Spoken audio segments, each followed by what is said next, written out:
10 minutes? Yeah.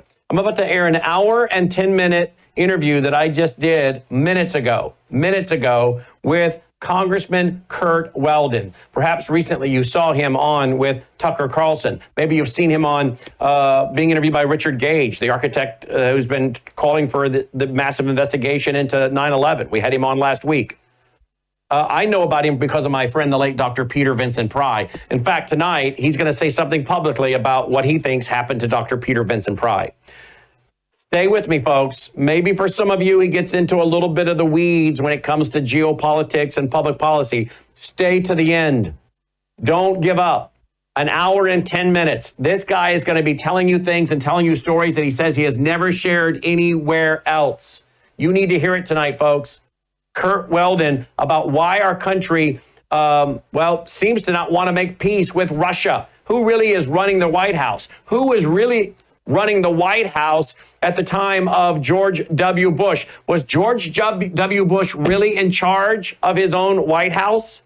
You're going to hear so much tonight. What do you want? You're going to hear so much tonight, folks, that so many need to hear. So tweet, text, email, Facebook, Getter, Truth Social, whatever you can do. Get people to Worldview Tube right now. This is going to blow your mind. Okay? And then after my interview with Curt Weldon, we're going to go to Chris Martinson. Chris Martinson is going to join me. We're going to talk about our economy, tariffs, AI, where we're going. He tracks trends of all kinds. You don't want to miss my interview tonight with Chris Martinson. Then I pre-taped an interview today with Dr. Lana, and we're going to talk about several things related to gut health and EMF, electromagnetic force, and what it's doing to people and how they can deal with the headaches and other responses that they're having from cell towers and 5G. Okay? So it's a big show. We're going to go a little long tonight, but you don't want to miss it. All right? This is a very, very important program. Now, I'm going to go to like an hour and 10 minutes of Dolly, you're going to pull these cameras over if you don't knock that off. Something scared you started running. I thought you were going to pull that camera over. We're going to go to an hour and 10 minutes uninterrupted with Congressman Curt Weldon. Now, folks, we're bringing you TV and interviews and working massive hours.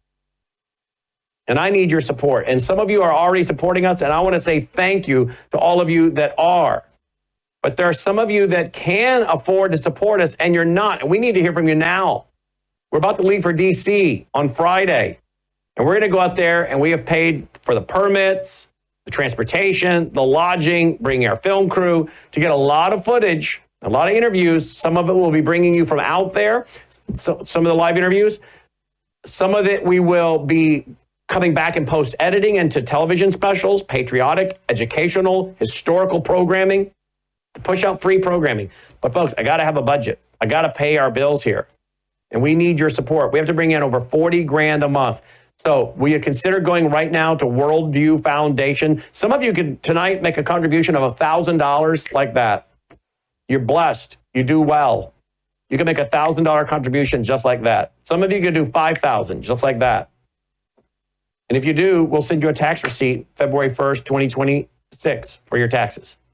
Please consider going to worldviewfoundation.com, making a contribution right now. Worldviewfoundation.com. You'll also find our mailing address there if you prefer to support us through the mail. Now, here's another way you can support us. Worldviewtube.com/sponsors. Worldviewtube.com/sponsors. Check out all these sponsors. You know them. I talk about them every night. Swish for Life, that's glutathione. The Bella Grace, which I take every day. Swish with the glutathione. I take my Gatatana every day. I give a half a scoop to Dolly every day on her food. These are great sponsors. I don't promote stuff I don't use. You know I use this water filter at worldviewwater.net. You notice the water I drink. It's the filter under my kitchen sink. It's the water I give to Dolly on my other two dogs. It's the water I want my granddaughter drinking when she's here. You know I use the satellite phones. You know I have one of the solar generators. Okay? These companies don't pay us unless you're doing business with them, and these are great products that we believe in, that Melissa and I use. Please go to worldviewtube.com. Check out these sponsors, okay? These are great programs, great products, and many of them like Bella Grace, Gatatana, Wish for Life, which is the Numi with the glutathione, they have clinical trials behind them, okay? Please consider going there now and using some of these products that you need anyway. And it's a great way to support us, all right? Now, I hope by now you've tweet, text, email, Getter, Facebook, True Social, whatever you do, that you've put out the word and that you get people here to watch this hour and 10 minutes with Congressman Curt Weldon. Going to blow your mind, folks. But if you want to understand how Washington works, why we have this hostile relationship that has progressed over the years with various countries, instead of getting along when they want to get along. I'm going to take care of this spider. That's a spider. Gone. If you want to know, you need to understand how Washington works. And also help you understand what Donald Trump is facing and fighting. Maybe even with some of the people in his own administration talking to both sides. Go to war with Iran. Strike Iran. Don't strike Iran. No, go to war with Iran. No, don't go to war. Try diplomatic. You need to hear how this goes for presidents. Maybe get a little understanding of what's happening. But you need to understand how the deep state, some of the folks in the intelligence arena, of which I'm sure there's some good folks still there, but there's a lot of bad people there that are not doing what's best for this country. Many of them are doing what's best for their pocketbook. You need to hear what Congressman Curt Weldon is saying. I think he's putting himself at risk, like my friend Peter Pry did, like my friend Phil Haney did. I think he's putting himself at risk. And he'll tell you that tonight because he's very concerned about the country, where it's going. So here, an hour and 10 minutes I filmed today with Congressman Curt Weldon. Then we'll go to Chris Martinson, then Dr. Lana. Watch this. Joining me now is Congressman Curt Weldon, someone I have wanted to interview for years. I've heard so many wonderful things about him from my friend and his friend, the late Dr. Peter Vincent Pry, who used to sit at this very news desk. You know, I tell you that often, but I'm proud of that fact because he was a former CIA analyst. He also worked on Capitol Hill with Congressman Weldon. You're going to hear about that. He was a brilliant man, probably one of the smartest men I ever knew, and he was a good friend. And I'm sad to say he passed away a few years ago, as you guys all remember. But he would fly in here, and we would produce his TV show. I also was privileged to produce his weekly radio broadcast as well. He was a man that was way ahead of the curve, and I miss him so often because we could, well, benefit from his wisdom on world events and history and national security. He taught me a lot, and that is where I continued to hear the name over and over of Curt Weldon, a man who, well, stepped out ahead of the pack and started saying things that the Uniparty maybe didn't want to hear. And of course, they came after him. It's a story, and it should be a movie, frankly. He has been getting a lot of attention lately. He was recently on with Tucker Carlson. He's been on many other programs, and we're honored to have him with us tonight on Brandon House Live here on Worldview Tube. Congressman, thank you for being with us tonight from your home there in Pennsylvania. Brandon, it's great to be with you. I apologize for the lack of a studio, but it was a busy day in Washington. I'm back in Pennsylvania now, and I'm honored to be with you because Peter Pry, as you know, was my staffer on the Armed Services Committee and my right-hand person. Everything that I did with Peter, including co-authoring 2 books, and the EMP Commission, all the work against Russia. And because he was a Soviet-Russian expert in the CIA and published a number of writings and books, he was a guy I could always count on to put me on the cutting edge of what the emerging threats were. So it's an honor to be back with you, and thank you for continuing the tradition of Dr. Pry. Well, thank you. And again, what a high level of compliments he paid often to you in our private conversations, as well as on the broadcast. You know, I guess one of the things he brought to me right away about you was that you were warning, along with Congressman Dan Burton, about these nuclear suitcases. We've played this video clip many, many times. And I guess if you go to the Spy Museum there in D.C., it's on display what we're about to see, and that you guys showed to your colleagues in a congressional hearing. I guess that was put together by Dr. Pry, correct? Mocked up by Dr. Pry? Yes, I had been involved in my undergrad degree is in Russian studies. So back before I was in Congress, I was sent over as a delegate with 10 members, 10 leaders, emerging leaders, 5 from each party that might one day be in Congress to debate young communists. That was in 1985. And so I started my work in 85 with people like Bruce Weinrod and debating young communist leaders who actually today are really in leadership positions in Russia, like Valentina Matvienko, who's the top woman in Russia today. And from that position of debating the future leaders of Russia, who back then were in the Komsomol, I got to understand the emerging threats that we had to deal with when the Soviet Union broke apart under Gorbachev.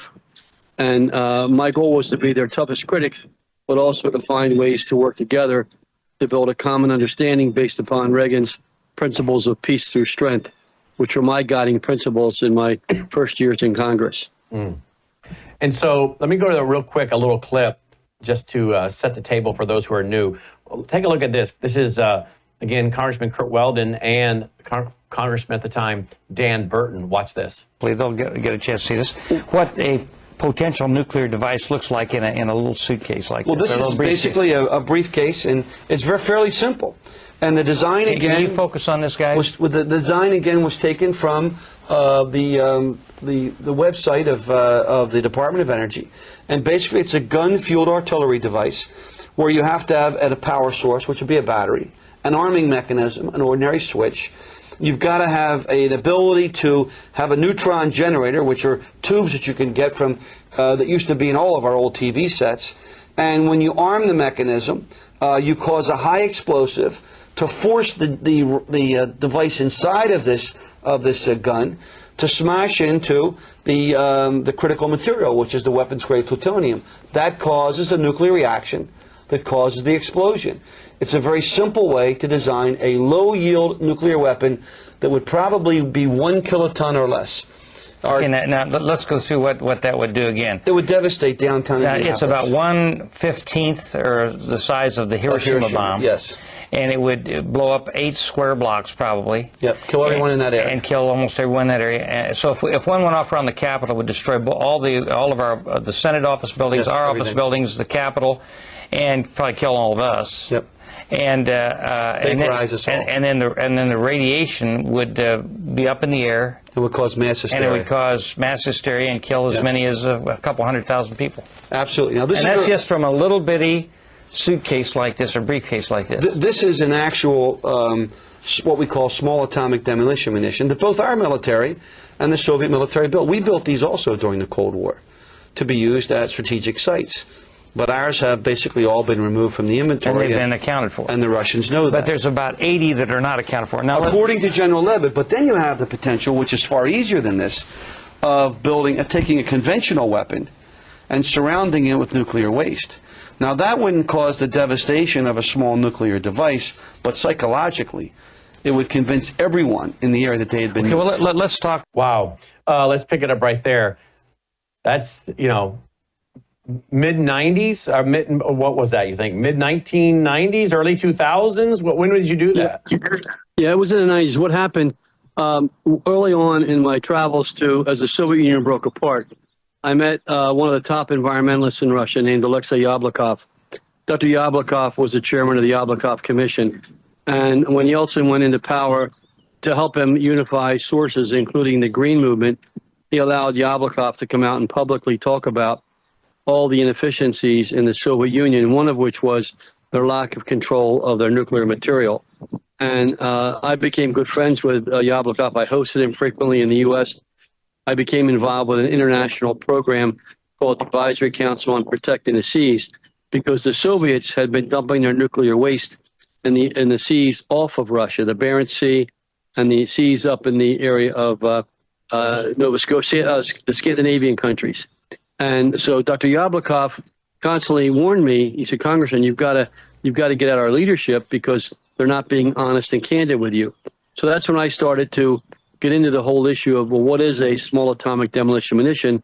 And I realized with Peter's help, because Peter had been an expert in the CIA on the Soviet Union, that both the U.S. and Russia built them, and that we had accounted for ours, but the Soviets had not. So that became a key priority for me to pursue aggressively. And I can tell you, I wasn't getting full cooperation from our intelligence services. They didn't want me to know about these weapons, and that led to some other things that we can talk about, like when the top KGB archivist actually left Russia and wanted to emigrate to the U.S., and our embassy in London turned him down.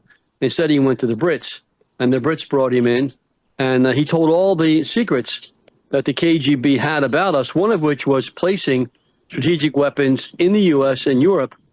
And I was very upset over that, and I had Peter Pry investigate this, and that led to hearings as we realized that our government didn't want to embarrass Yeltsin. We were so enamored to keep Yeltsin in power, and I can get into why that was the case, but we, in fact, ignored the actual threats that were there and threats that were emerging.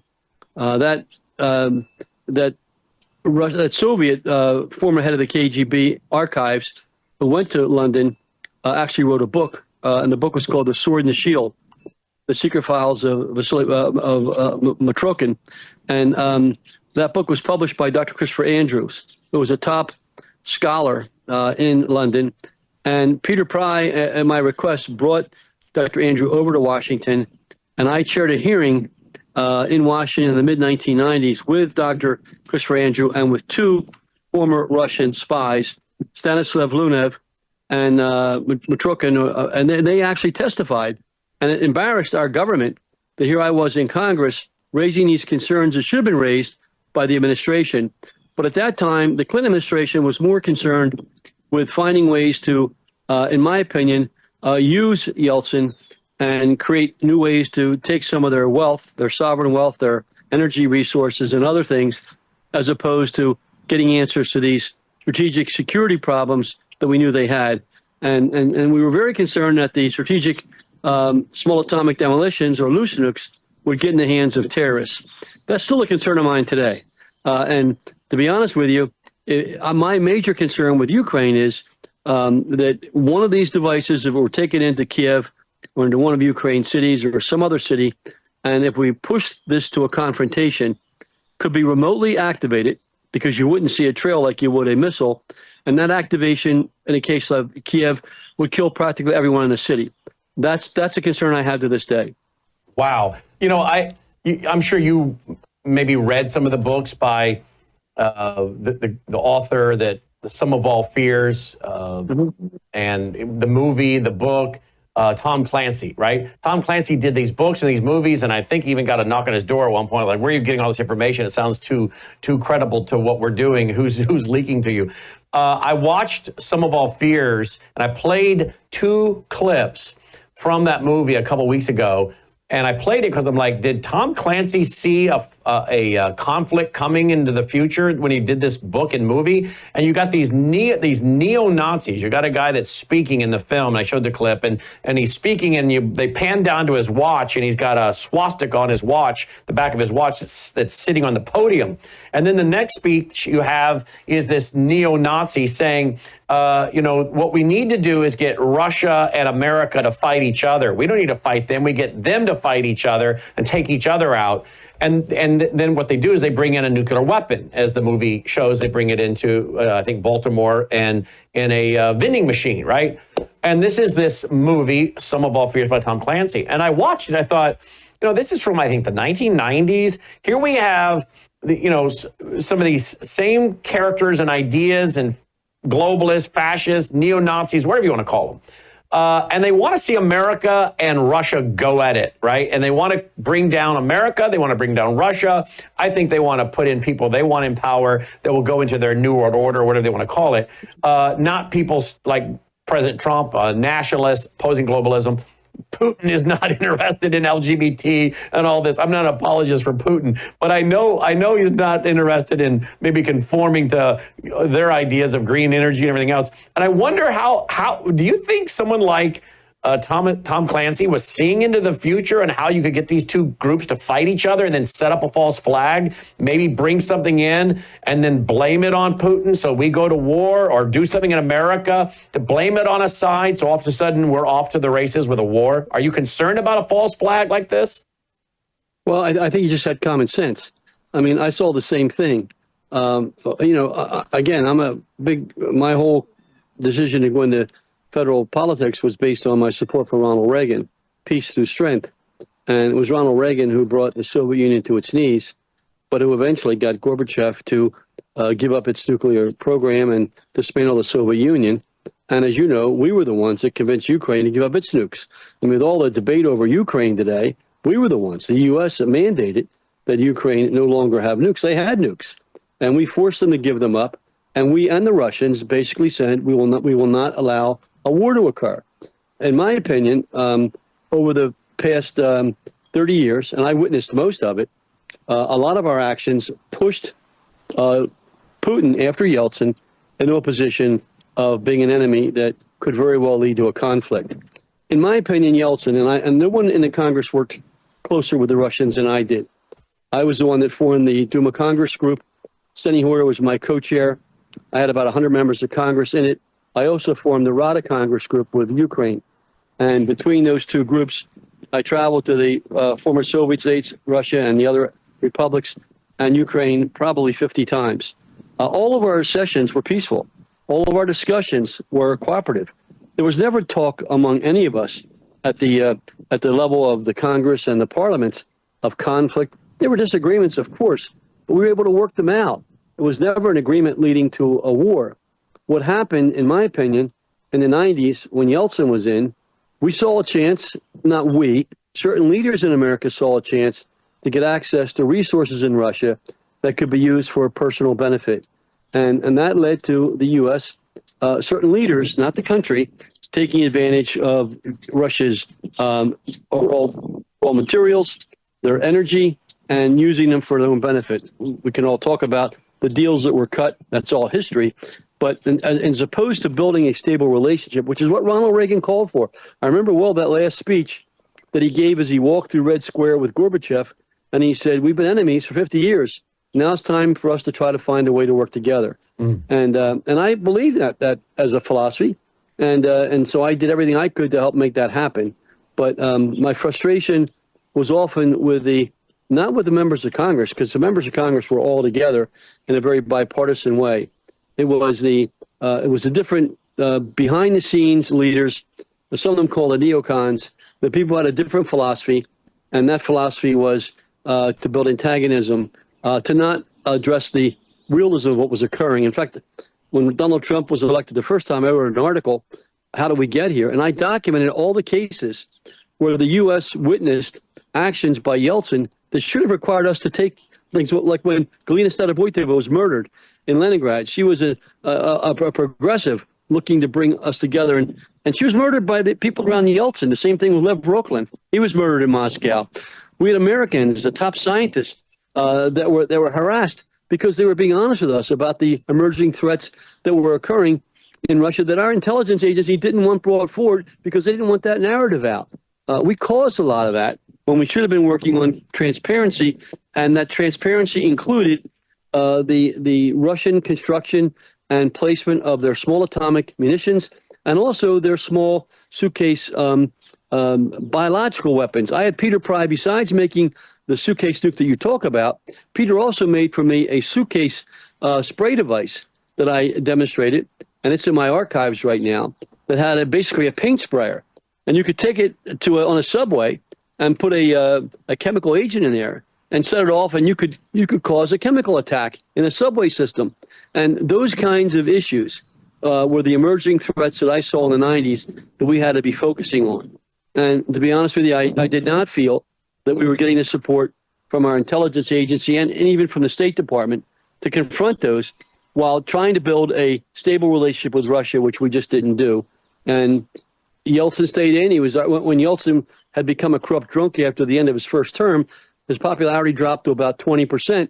I would encourage my friends who think that Hillary Clinton is some kind of a saint and listen to her talk about Donald Trump and Russia, get a copy of the July 1995 or 96 Time magazine. And if they want a copy, I'll send a copy to you and you can give it to them. The front cover of Time magazine has a picture of Boris Yeltsin. And the bottom of that Time magazine story says, Bill Clinton's secret plan to reelect Boris Yeltsin. We sent people over to the presidential hotel in Moscow. The U.S. ran Yeltsin's reelection campaign. We ran it. That was Bill Clinton. And the Time magazine did an extensive, in-depth analysis of that through sources they had. And that was in the 90s, so that we could keep a president in power that we could use for our own benefits. And the Russian people knew that. They knew that America was the one that was actually helping Yeltsin and get reelected. And so for the last 4 years of his tenure in office, when the Duma, half of the Duma didn't want Yeltsin in power, we were still supporting him. And time and again, there were situations where, in one case, the Duma asked Sonny and I to investigate U.S. involvement in stealing money from Russia. We did. That investigation resulted in one of the New York banks being indicted for $5 billion theft. I happen to know it was much bigger than that. And that was downplayed, but that was done at a time when we were supposedly building a stable relationship with Russia. All of that now has come back to haunt us. As Putin came in and he tried to establish this new relationship, and I'm certainly not an apologist for him and what he's done in Ukraine, where I have very dear friends, but we made much of this happen. And I agree with Donald Trump. The Ukraine-Russia war was caused by the U.S. How concerned are you about those devices, whether biological or nuclear, these devices that you talked about that Peter Pry mocked up for you? How concerned are you with those being here or used in the United States? And by what actors do you think they would be prone to being used by? Well, I'm very concerned. I was back when I was in Congress, and I expressed that concern both as the vice chairman of the Defense Committee and vice chairman of Homeland Security. And I asked Dan Burton, who was chairman of the Government Oversight Committee, to hold hearings with me, which is why he got involved. And I still feel that we did not do a thorough, adequate job of holding the former Russian and Soviet officials accountable for where those devices were. We didn't want to hear those stories. We didn't want to create that narrative under Yeltsin when we should have been, the key with Reagan was strength, consistency, and candor. And with the Soviets, as they transcended to an independent republic nation, we had to hold them accountable. That's transparency. And that's what Reagan said. We did not do that. We propped Yeltsin up when there were things happening that we were doing or knew about, and we didn't want to talk about them. In fact, some of our own people were harmed. Jack Daly was a Navy commander who was lasered in the eyes flying a helicopter over Puget Sound by a Russian trawler. He was lasered. The State Department hid the memo that was sent over to our embassy. Don't raise this issue. Keep it quiet. Meanwhile, Jack Daly was lasered in the eye. I went to the wall and defended him. I mean, I could give you a story after story where we played games with American lives and American people because we were playing a double game with Russia and the leaders that we wanted in power who were supplying us with money and other assets for certain people that were benefiting. I mean, it's no secret that Bill Clinton would be paid $500,000 every time the mayor of Moscow's wife, Lushkov, wanted him to speak. $500,000 for a speaking appearance. It's common knowledge that Hillary Clinton arranged and approved the nuclear deal with Russia. Those are things the U.S. did. And yet those things never get talked about. Rather, we let Hillary Clinton come out with a bunch of, in my opinion, scumbag intelligence officers who Trump has now taken away their clearances, who maintain that Donald Trump was involved with some kind of a Russian conspiracy, which we now know was a total lie and a fabrication. That's got to stop. And that's what put us in the situation we're in today. We made this happen. We caused this to occur. Do you believe that President Trump and his team can de-escalate this? Or do you believe that NATO and Emmanuel Macron and these other guys that keep talking the way they are and talking about putting in troops and more troops and keeping this going, do you think it can be de-escalated? Do you think they can get a peace deal between Ukraine and Russia? Or do you think we're headed toward an inevitable conflict? It's going to be extremely difficult right now. I mean, and again, Putin is what he is. And today he has committed war crimes. As a devout friend of Ukraine who's been there many times and have many and worked closely with the Ukrainian diaspora, what's occurred with the Ukrainian people is a nightmare. But again, we made this happen. Let me give you a couple of examples that have never been talked about publicly. Before Putin went into office in 2000, when he was ordained as the new leader of Russia, the first thing that was required before Putin could take office, Yeltsin made him sign a presidential decree that his daughter Tatiana could never be indicted. Tatiana Daichenko is the biggest crook in Russia. They try to blame that on Trump. It had nothing to do with Trump, but she's still in power today and still making money, and they can't do anything about it over there because we allowed that to happen. So Putin coming in, he's a former spy, so he wanted to reach out to Bush. And I know that because the Republican convention in 2000 was in Philadelphia. So as Steny Hoyer and I were co-chairing the Duma Congress, I got a call from the director of our counterpart on the Russian side. His name was Sergei Gryzlov, and he said, Curt, he said, Putin wants me to come to the Republican convention. I said, for what? He said he wants to show that he wants to reach out to what he thinks will be the new president. So the convention was in Philadelphia. So Gryzlov and a team of Russian leaders, Misha Margilov from the Federation Council, the Senate, and several others came to the Republican convention with a film crew from Moscow, and every day they filmed back to Moscow about Putin seeking this new relationship with President Bush.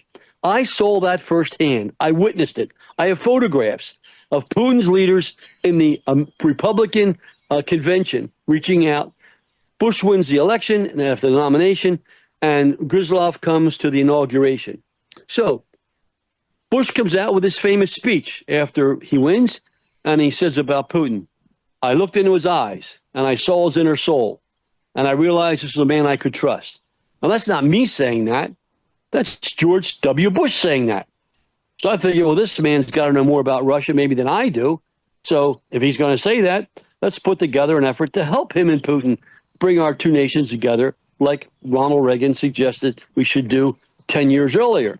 Or actually, 10 years earlier. So I brought in the State Department. I said, give me a list of all the nonprofits that exist between the Russian people and the American people in healthcare, education, the environment, energy. And the State Department said to me, well, Congressman, we don't have such a list. Can you believe that? Our State Department said we don't have such a list. So I had to assemble a team of 40 of the top think tanks and activist groups based in Washington in this country that work these issues, like Doctors Without Borders and the environmental group, Sister City programs. They met, they developed a 48-page document called New Time, New Beginning with 108 recommendations in 12 areas. They produced this document for me, and these were very respected. Sven Kramer was one of those people. Harvard University, the Monterey Institute, plus all of these nonprofits. And it wasn't for more government programs. It was assessing what they were doing in healthcare, in education, in the environment, in energy, in security, in local government. And the goal was to take what they're doing and see how we could build on that using the new leadership of Putin and Bush. So when they finished, they brought it to me, said, you asked for this? Here it is, Congressman. I still have a copy of it if you want to show it to your listeners. So I said, you know what? This is not my document. This has got to be from the Congress. So I went over to the Senate the week before Bush and Putin met, and I was targeting 3 senators to co-sign it with me to show that it was bipartisan. So I targeted 3 senators. So when you get the document and read it, you'll see the front page letter is signed by Carl Levin, Chairman of the Senate Armed Services Committee, Dick Lugar, top Republican on Foreign Affairs, and Joe Biden, Chairman of the Senate Foreign Affairs Committee. They all signed that document with me. On the inside, 200 members of Congress, from Bernie Sanders to our conservatives on the right, all signed a document saying it's time for a new relationship. So the Congress was ready, both parties, ready to implement a new relationship. The Russian Duma took that document, published it in Russian, and they passed unanimously. I was asked to go over to Moscow, give a speech before the Academy of Sciences. I spoke. All the top hardliners were there from the Communist Party. Zyuganov was there. And they asked me questions, and I answered them. When I finished, the Academy of Sciences unanimously adopted the document also. So we had the Russian side, the American side, all the leaders saying, let's support Bush and Putin on a new relationship. The problem was the people around Bush, they would not support him, and he had no clue.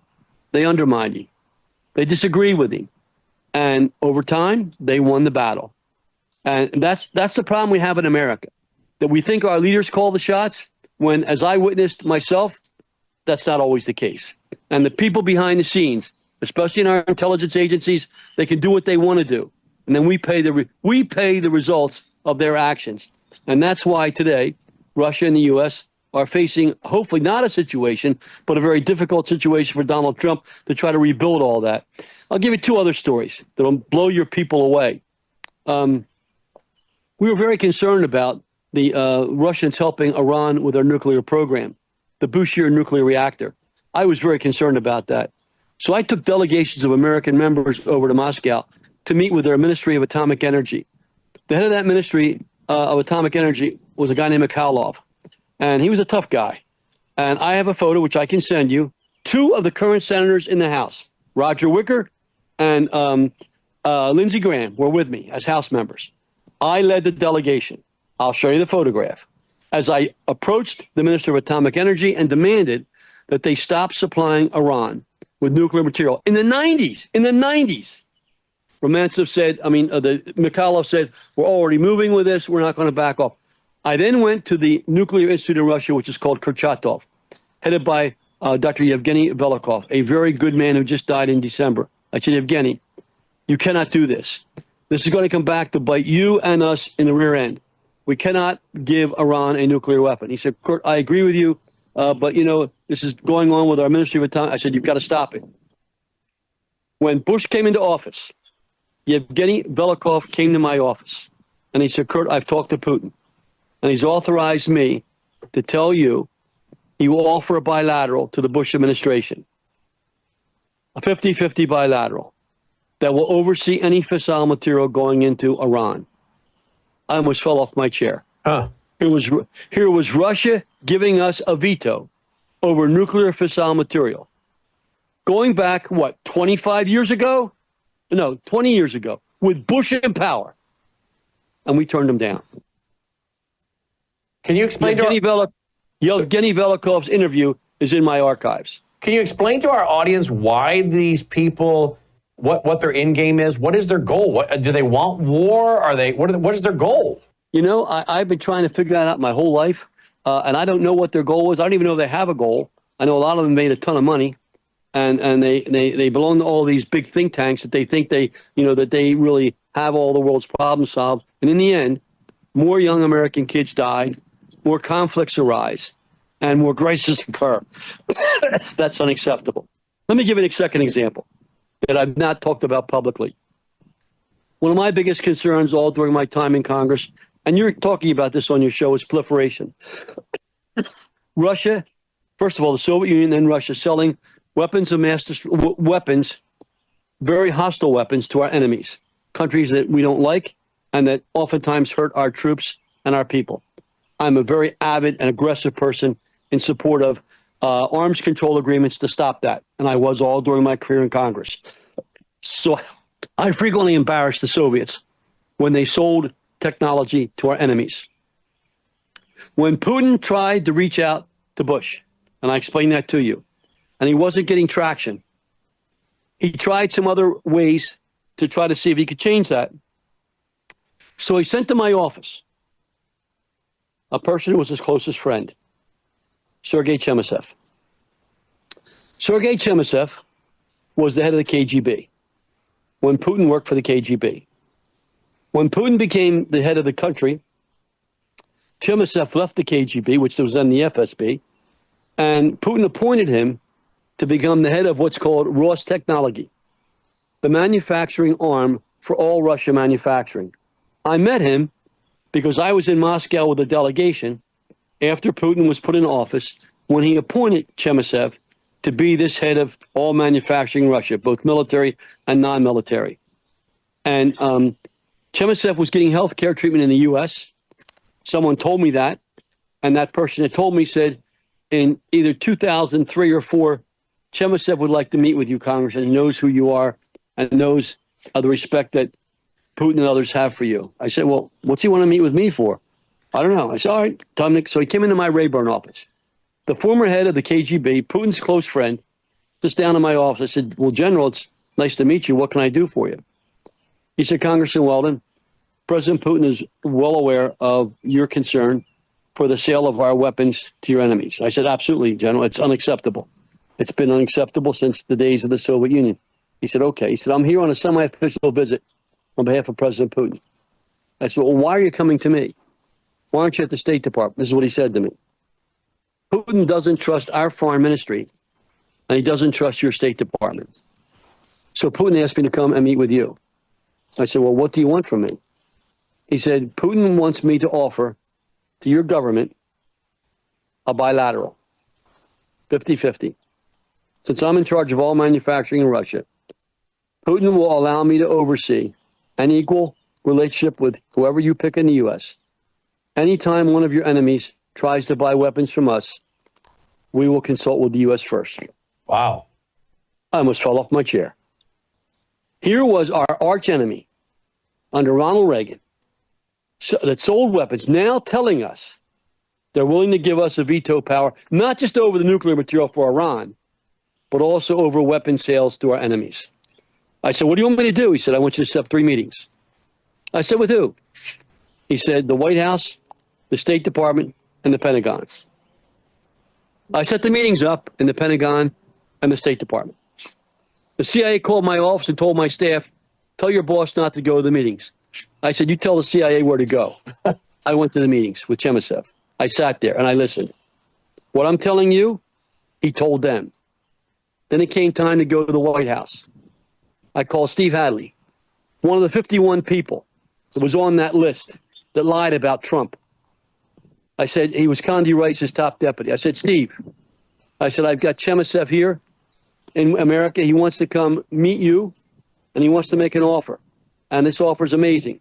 He said, Congressman, you know who he is. I can't have that man come to the White House. I said, well, Steve, I said, George Bush, the father, was the former head of the CIA. I said, when you hear what this guy wants to offer, it's an amazing opportunity. He said, well, I can't meet him in the White House. I said, I'll tell you what, Congressman, you tell him I'll meet him in the basement of the Hay Adams Hotel. That's across the street from the White House.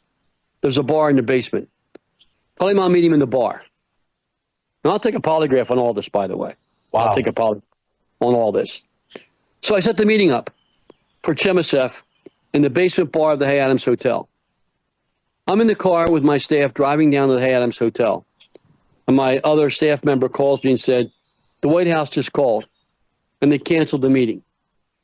No reason. Now I've got Chemasev in my car, Putin's closest friend, who's offering this to us. I had to make up a lie and say that there's a big problem that's occurred in the White House and they had to cancel the meeting at the last minute. Chemasev knew what was going on. So the meeting never happened. Chemasev left America. Now listen carefully. 3 or 4 months later, one of the companies under Chemasev sold weapons to one of our enemies. We impose sanctions. I support that. You sell weapons to our enemies, we're going to impose sanctions. Until Boeing needs titanium. Boeing hires one of our former top officials. I won't give the person's name on your show, but they pay him mega dollars. The sanctions go away, and Boeing does a deal for titanium worth more than $2 billion with a company called Avisma under Chemasev's control. The sanctions disappear. That's the problem that America's had with Russia. If you're going to be consistent, you be consistent. If you're not going to be consistent, don't expect anyone to respect you. Again, I'll take a polygraph on everything I tell you. Oh, what amazing. Congressman, why do you think Putin was reaching out with his best friend to you? What was he? Was he trying to avoid war? Yeah.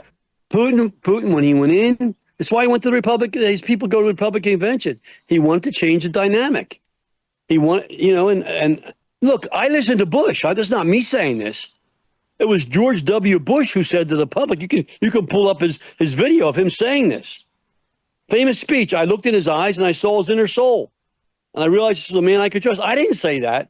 George W. Bush said that. So I figured if he knows more than I do, but the people around George W. Bush didn't believe that. Whether they didn't want to believe it or they didn't care, or whether they just ignored him. We could have had a much different relationship with Russia. And I think maybe George Bush wanted that. But people around George Bush didn't want that. Dick Cheney didn't want that. Condi Rice didn't want that. Donald Rumsfeld didn't want that. And others didn't want that. Is this because, now again, I don't know, I can only guess, but is this because they make money from war, military-industrial complex? Is it because this keeps the price of oil higher and a lot of these guys are making money on oil? Why do they want the conflict? I can't speculate. And what I told Tucker, and I'll tell you on your show, I will only testify to what I can say under oath. What I told you, I'll take an oath. I'll name names. I know the names of the people that benefited from this, who made millions of dollars. And look, nobody did more to help Boeing than me. When I was in Congress, it was Dick Cheney who canceled the V-22 Osprey for the Marine Corps. And Al Gray, who was the commandant of the Marine Corps, came into my office and he closed the door and he said, "Congressman, can I talk to you privately?" I said, "Sure." He was a friend of Bob Habel. Bob Habel, I grew up in a small town in Pennsylvania called Marcus Hook.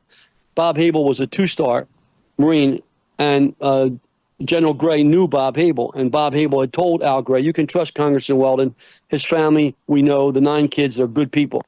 So Al Gray said to me, "I need your help." I said, "What's up?" He said, "Dick Cheney just canceled our #1 program, the V-22 Osprey." I said, "Yeah, I saw that." He said, "Congressman, the Marines need that aircraft. If we're going to be able to do the deep penetration over the horizon that we're required to do, be on the tip of the spear, we've got to have that capability." It was being built by Boeing and Bell. I said, "What do you want me to do?" He said, "Well, you're on the Armed Services Committee." I was a second-term member. I said, "Okay." He said, "Well, you take the lead." I took the lead to defeat Dick Cheney on the V-22 Osprey. When I take a battle on, I don't lose. The only war I lost is when they upended my election illegally and wrongly. I put together a bipartisan coalition. Pete Guerin from Texas was my co-chair. It took us 5 years. We beat Dick Cheney. We gave him his biggest humiliation in his public life. We restored the V-22 fully. Boeing has built over 600 of those aircraft. It's now the workhorse for the Marine Corps. We did that because that's what the Marines wanted. In fact, when General Jim Jones, the Commandant of the Marine Corps, was ready to fly the first V-22 and deliver it to the Pentagon, he called me and he said, "Congressman Weldon, will you fly with me in the first V-22 as I deliver it to the Pentagon?" I flew with Jim Jones, a man who I totally respect, to deliver the first V-22 to the Pentagon. Jim Jones went on to become the head of European Command. He went on to become the National Security Advisor under Obama. Jim Jones is not a Democrat. He's a patriotic American. I encouraged him to continue to seek running for office, but he told me that he was too old for that. But he's a great man. But the point is, I don't know why these people make decisions. I know they make a lot of money, and that seems to drive them. What bothers me is when American lives lost. I sat through too many meetings on the Armed Services Committee where people would talk about acceptable casualties. The same thing with firefighters. There are no acceptable casualties. I have 8 brothers and sisters. They served in every branch of the military. None of them were acceptable casualties. I wanted to go in the military. My eyesight, I got a nomination of the Air Force Academy, but they wouldn't give me a waiver for my eyes. I have bad eyes. I don't have sight in my one eye. So I devoted my life to firefighters. My brothers and sisters' husbands all served in our military. There is no acceptable casualty. We can't let some pencil-pushing person who never served the country in harm's way, who never wore a uniform, determine when to send our troops into combat. When that happens, our country loses focus. And that's what we did. And many of those people were under George Bush, made decisions deploying our troops who never served a day in their life, be it man or woman. They don't know what it's like to be in combat. They don't know what it's like to have a family that doesn't bring their loved one home. And that disgusts me to no end. Wow, indeed it should. I want to switch to Islam real quick, but I did find that clip. Logan, let me play this clip. Here, I think this is at the Crawford Ranch in Texas with President Bush. Here we go. I looked the man in the eye. I found him to be very straightforward and trustworthy. We had a very good dialogue. I was able to get a sense of his soul. A man deeply committed to his country and the best interests of his country. And I appreciated so very much the frank dialogue. Wow. You understand? I haven't seen that clip in probably 20 years. Wow. Did I quote it properly? Yep, you absolutely did. So Bush said that to us in the Congress, and we took his word. But the problem was the people around Bush didn't care what he said. The complete opposite. I was on Air Force Was Bush One. ever in charge of his administration, Congressman? I was on Air Force One on one trip with Bush. He called me up to the Oval Office on Air Force One. He said, "All right, Curt, tell me about Russia." I said, "Mr. President, you're losing Putin." He said, "What do you mean?" I said, "You're not giving him anything, and he wins." I said, the guy's a spy who became a politician and the head of his country he's not a politician.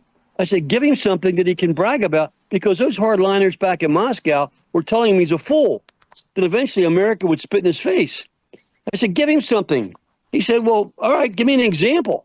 I said, okay, Mr. President, I'll give you an example. I said, give him Jackson Vanik. Jackson Vanik was a trade restriction imposed by the Congress when the Soviet Union was in place and they were persecuting Soviet Jews. Now, whenever I would go to the Soviet Union, before it became Russia, I would go sit in the homes of refuseniks to point out that they were being persecuted. And I worked closely with the National Council of Soviet Jews. So I supported the effort, and I was recognized for my work in support of Soviet Jews. When the Soviet Union broke apart, that ended. Many of the Jews became oligarchs. Many of them controlled the country and the wealth. So Jackson Vanik was no longer, Jackson Vanik required the president to certify each year that the Soviet Union was making progress in its treatment of Jews. Well, when the Soviet Union broke apart, we removed Jackson Vanik from 13 of the 15 republics. We did not remove Jackson Vanik from Ukraine or Russia. So I said to Mr. President, give him Jackson Vanik. I work with all the Jewish groups. They all support that because it's no longer relevant. That'll be a good thing he can take credit for, and it doesn't impact us. It's not effective anymore.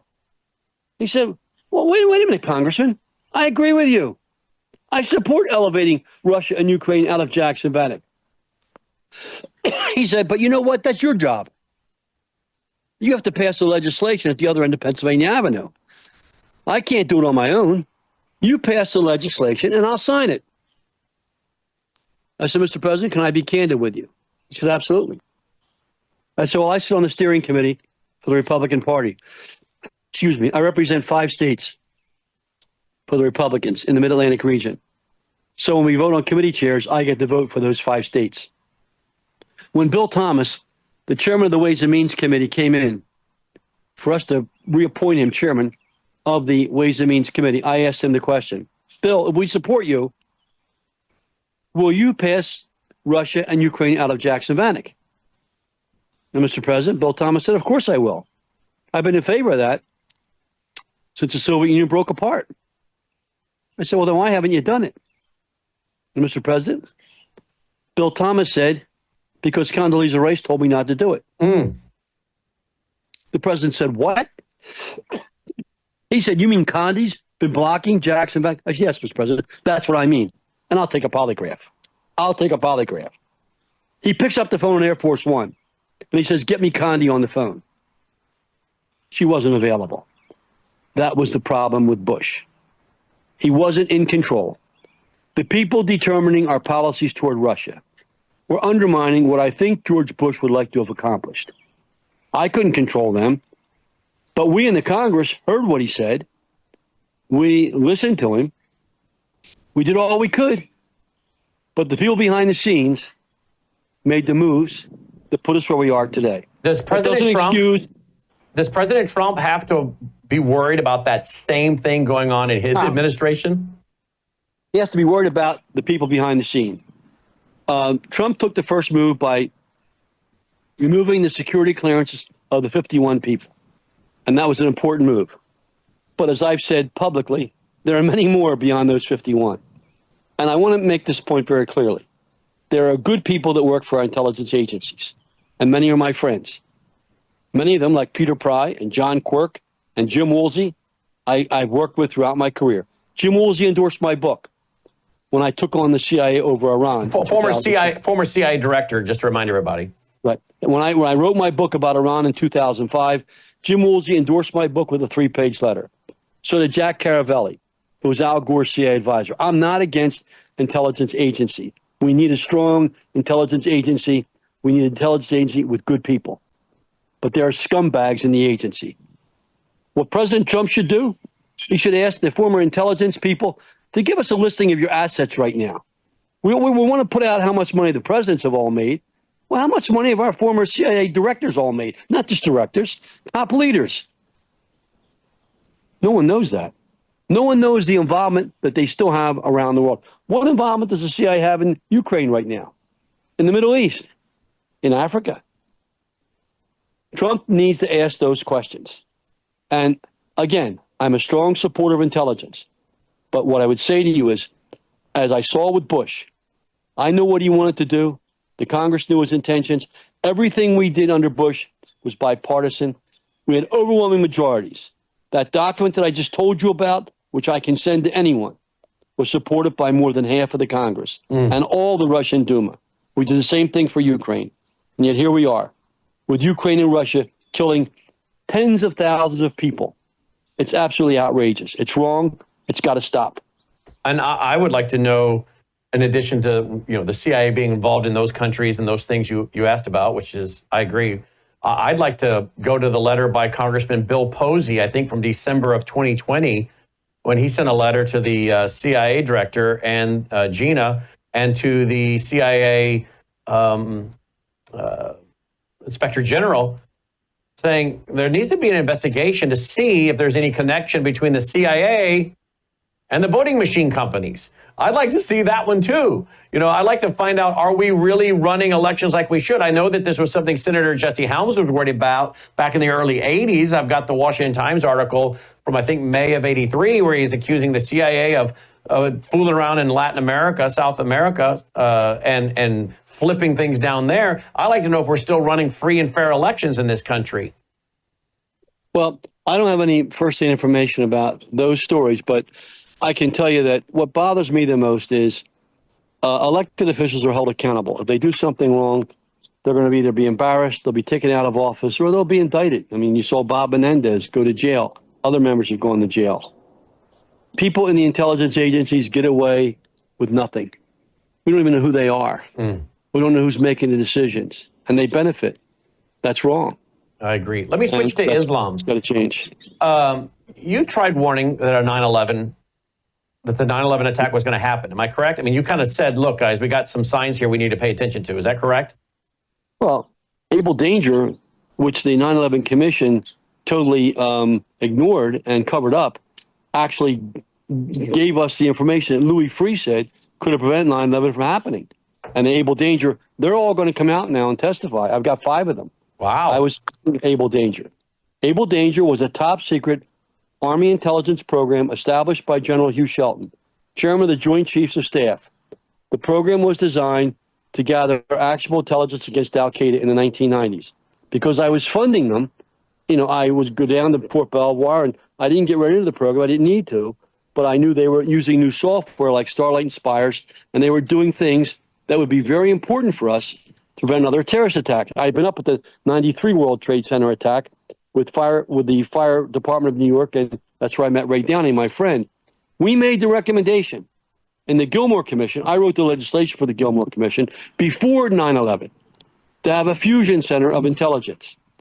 November the 4th of 1999, in my office, I had the Deputy Secretary of Defense appointed by Clinton, John Hamre, and I had the Deputy Director of the FBI and Deputy Director of the CIA in my office. And I presented them a proposal that John Hamre supported to create a national fusion center of our 33 classified systems. We called it the NOAA, National Operation Analysis Hub, Policymaker and Warfighters Tool to deal with emerging transnational terrorist threats. John Hamre said, there are 4 of us in the room, it's a great idea, we need it, I'll manage it. I said, I'm Vice Chairman of the Defense Committee, Oversight Chairman for Research, I'll fund it. FBI said, we need it, we'll support it. CIA said, we don't want it, we're not supporting it. We didn't put it in place. 9/11 happens, I get frantic calls from the Able Danger team. 4 different people call me. They want to see me on 9/11. I said, we're under attack. Then we have to see you right away, Mr. Chairman. They came to my office in the Rayburn building separately. One of them brought me charts. They rolled out the charts on my table. They had identified every al-Qaeda cell in the world, including the 5 key cells, one of which was in New York, that identified the terrorists a year before the attack. They told me they tried to transfer the information to the Justice Department 3 times. They have the name of the person that the meetings were set up with. The meetings were all canceled at the last minute. Why? That needs to be examined. That was not examined by the 9/11 Commission. None of this is in the 9/11 Commission. None of it. The 9/11 Commission is a cover-up. Total cover-up. That's why there needs to be a new presidential commission, which is my #1 priority right now. not of hacks put in by politicians or parties. People that have integrity, impeccable ability, appointed by the president to examine all the facts that are relevant and new information that's come out since then. The Able Danger team now is ready to come out publicly. 5 of them. Wow. Wow. And they're going to speak, and they're going to tell what they knew. And also, the acting inspector general at the time, John Crane, filed a whistleblower protection because he was told to lie to the Congress. I did special orders on all this back in 2005. I outlined every bit of it. And the American people need to understand that's the problem we have that's not being addressed. And until that's why, and I'm not a political person. I've never met Donald Trump. So people can't say you're just a Trumper. No, I have never met the man. But we need the leadership that Donald Trump is providing right now. It's not concerned about making money for himself. It's concerned about getting our country back in order and accountable to the people of America. Let me play a clip from you. This is a clip of you on Capitol Hill, November 9th, 2005. Listen to this, folks. I'm Congressman Curt Weldon. Thanks for coming out today. Reluctantly, I stand to provide further information on the Able Danger situation. When I first started this effort back in June, when the full Able Danger story came to my attention, I said it could be anything from gross incompetence to a cover-up bigger than Watergate.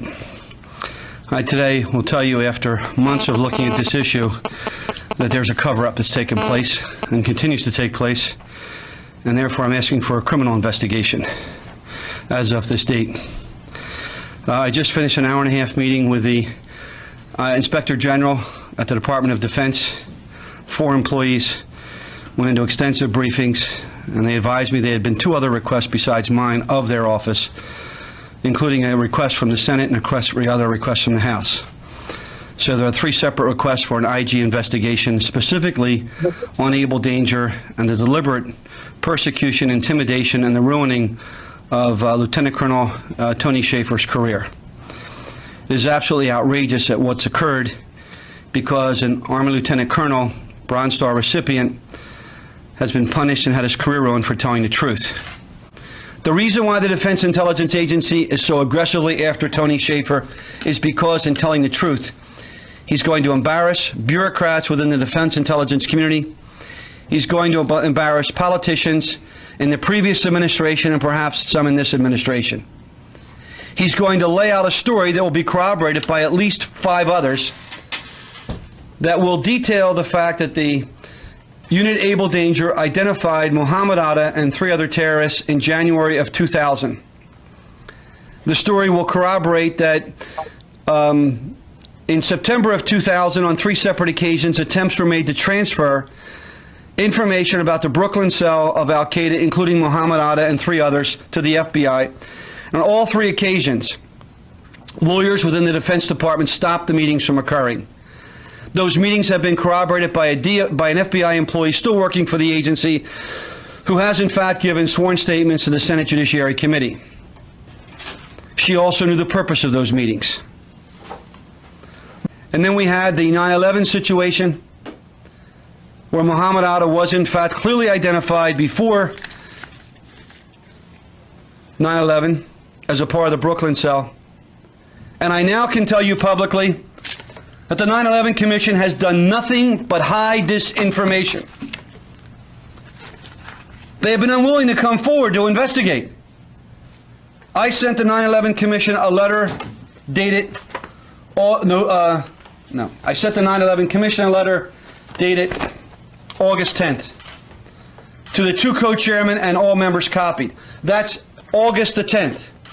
No response to this letter has come, and today is November the 9th. Now, when I questioned Lee Hamilton in a hearing yesterday, he said, well, Congressman, we're very busy. Well, they had time to send me a congratulatory letter for my work on interoperable communications. That came about a month ago. They had time for Slade Gordon to send a 5-page letter to the 9/11 Commission dated September 20th, which, by the way, they did not copy me on.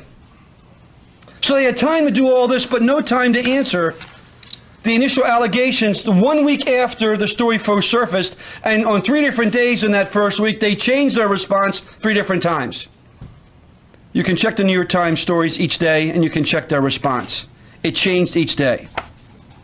There's a cover-up here. It is clear. It is unequivocal. Wow. Congressman, remember that day?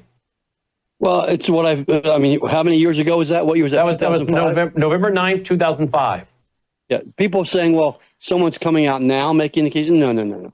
I said this in 2005 as the vice chairman of the Defense Committee, which is why in 2006, the Bush administration, in cooperation with the agency and the deep state, had to stop me from chairing the committee because they knew I would have done hearings.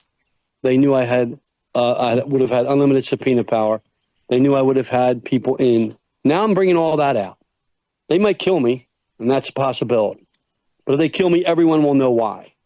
And I hope if they do that, that we get 100,000 firefighters that surround the Capitol, as I did when I fought for interoperable communications, because I'm not going to stop. I'm a firefighter. Firefighters don't back down, and the scumbags in Washington aren't going to do that. Now, they might kill me some slow way. And to be honest with you, I think Peter Pry and John Quirk both were hit with some kind of a slow-moving cancer that affected them. I don't think they died naturally. That's my opinion, because Peter wrote the book in 2005, and John Quirk was threatened by a guy that was one of the 3 candidates to be the head of the CIA a year before he died. And I'm not making those claims out of the blue. I'm concerned. But I'm more concerned about the country than I'm concerned about myself. This country right now is not in control. And Donald Trump is trying. The mainstream media is a big problem. They're bought and controlled. I met with Cy Hirsch, the most famous investigative reporter in the country, at the request of Dennis Kucinich 5 years ago. And I said, you have no permission to publish anything.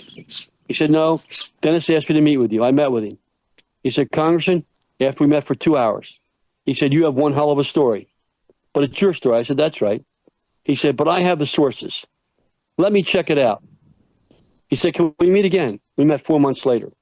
And I have some communication from Cy. And I told him, you have permission to publish nothing, not even on deep background. When we met 4 months later, he said, I have verified every fact in detail you gave me, Congressman. Every fact in detail. He said, the charts that you told me about, which they deny they have, are still on the hard drive at the NSA. He said, the information you gave me, it's been verified. He said, Brennan and Clapper did not want you to chair the Armed Services Committee. They went to Mueller and asked him to do a favor and disrupt your election. So there's no doubt that there were crimes committed against you. But he said, you have to understand, that was done in the Republican administration. I said, I know that.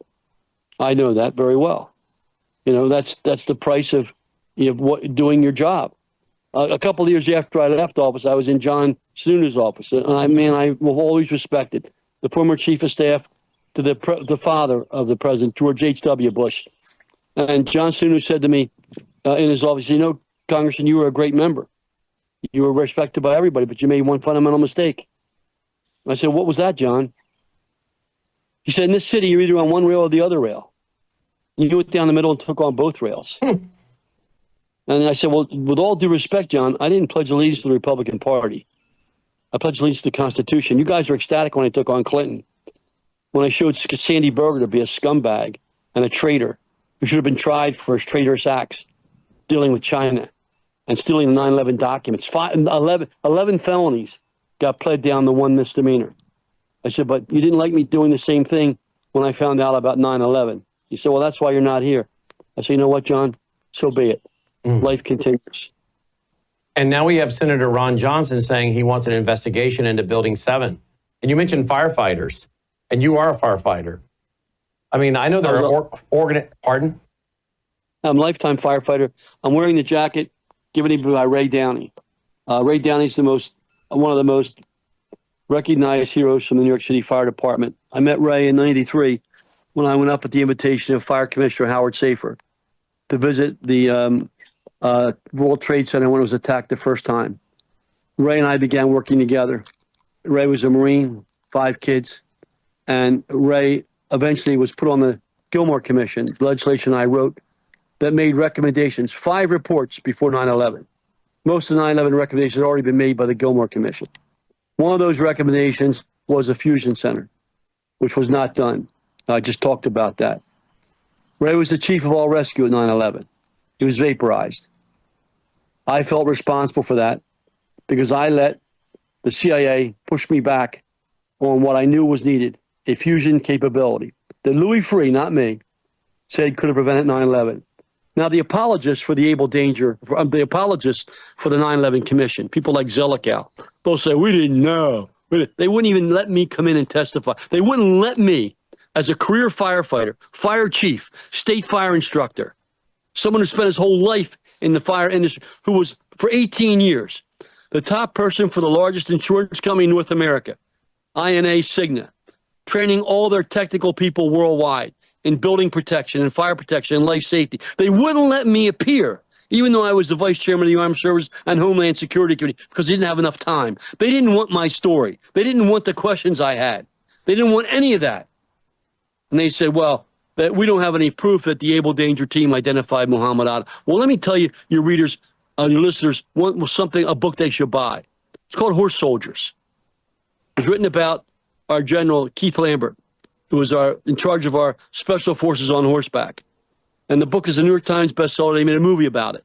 Go to page 27 of that book and read what General Keith Lambert, who I've never met, read what he says when he's asked by the author, General, what was your response?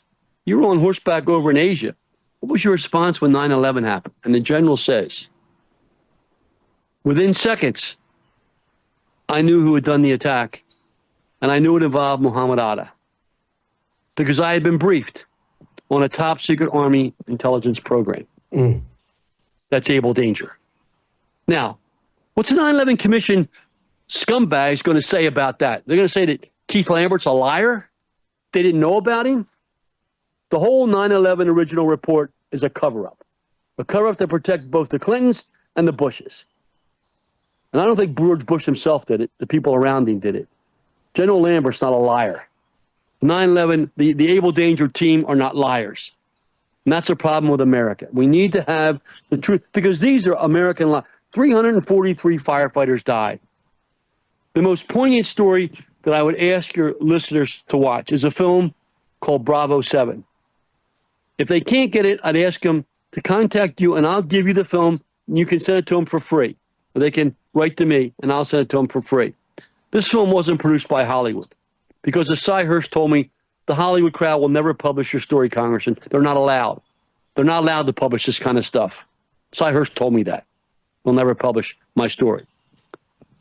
The Bravo 7 film was produced by firefighters. It's an hour and a half long. It talks about not only Building 7, about all the buildings. But in the end, I urge your listeners to watch till the end. They tell the story of Battalion Chief Oreo Palmer. Oreo Palmer was a young, energetic, very fit firefighter, fire officer. Couple of kids, young wife, loved firefighting, loved rescuing people he never met, never knew, didn't care who they were, didn't care what race, what religion, gay, straight, didn't matter. He would go in any building. Oreo Palmer went into the Trade Center Tower, took the elevator to the 40th floor with his crew. And his crew has their full gear on, has the air pack on. They're carrying hose, probably 40 pounds or more of equipment each. They get off the elevator and they start walking up the stair tower. In the stair tower, in the tower. Every so many floors, you hear him on the radio system call back to headquarters. I'm on floor 50. It's okay. We're going up. I'm on floor 55. It's okay. We're going up. I'm on floor 60. It's okay. We're going up. He gets to floor 78. The floor of impact of the plane. He comes out of the stair tower. And you'll hear Battalion Chief Oreo Palmer said, I'm here. We're here. We've got 2 fires. And we can handle them. 1 minute later, the whole building collapses. That's not normal. No, it's not. That's not real. And that's not what happened. And for Oreo Palmer and all those firefighters, I will never stop until the scumbags that did this are held accountable. Well, the country is very fortunate to have someone with your background, your intelligence background, your years of history, knowing who these people are, I would think you are a threat to the deep state. I'll tell you a story as we wrap. I don't know if you ever knew my friend Phil Haney. Phil Haney was one of the founding members of the Department of Homeland Security. He wrote the book, See Something, Say Nothing. He was a whistleblower. And we produced his TV show here. And he told me and several other people, if I'm ever found shot, I did not kill myself. He said on the platform at Lake of the Ozarks for one of our Worldview weekends, I think that was in April of 2018. And we had with us Billy Vaughn, whose son was Aaron Vaughn, who was one of those Navy SEAL guys shot down in Afghanistan in 2011. Billy Vaughn is sitting right next to Phil Haney. And there's a platform full of guys that are part of this documentary. And I'm sitting in the middle, and I got 1,000 people in the room listening as we're filming this. And Phil Haney says, Mr. Trump, if you want to drain the swamp, you need to bring in guys like me. I can show you where the valve is. I can put your hand on the valve, but you'll have to turn it if you want to drain the swamp. And he went on to detail how he had been indicted for supposedly violating the civil liberties of jihadis overseas. And he says, when I would try to stop these people from coming into the country, I would be overridden by your Brennans and Hillary types and these people, and they would delete my stuff from the system, but I put a little marker down the bottom, so when they went to delete it, it would all come right back to me and time-stamped and who was trying to delete it, and I have all these files. I have all of these files, and I've saved them.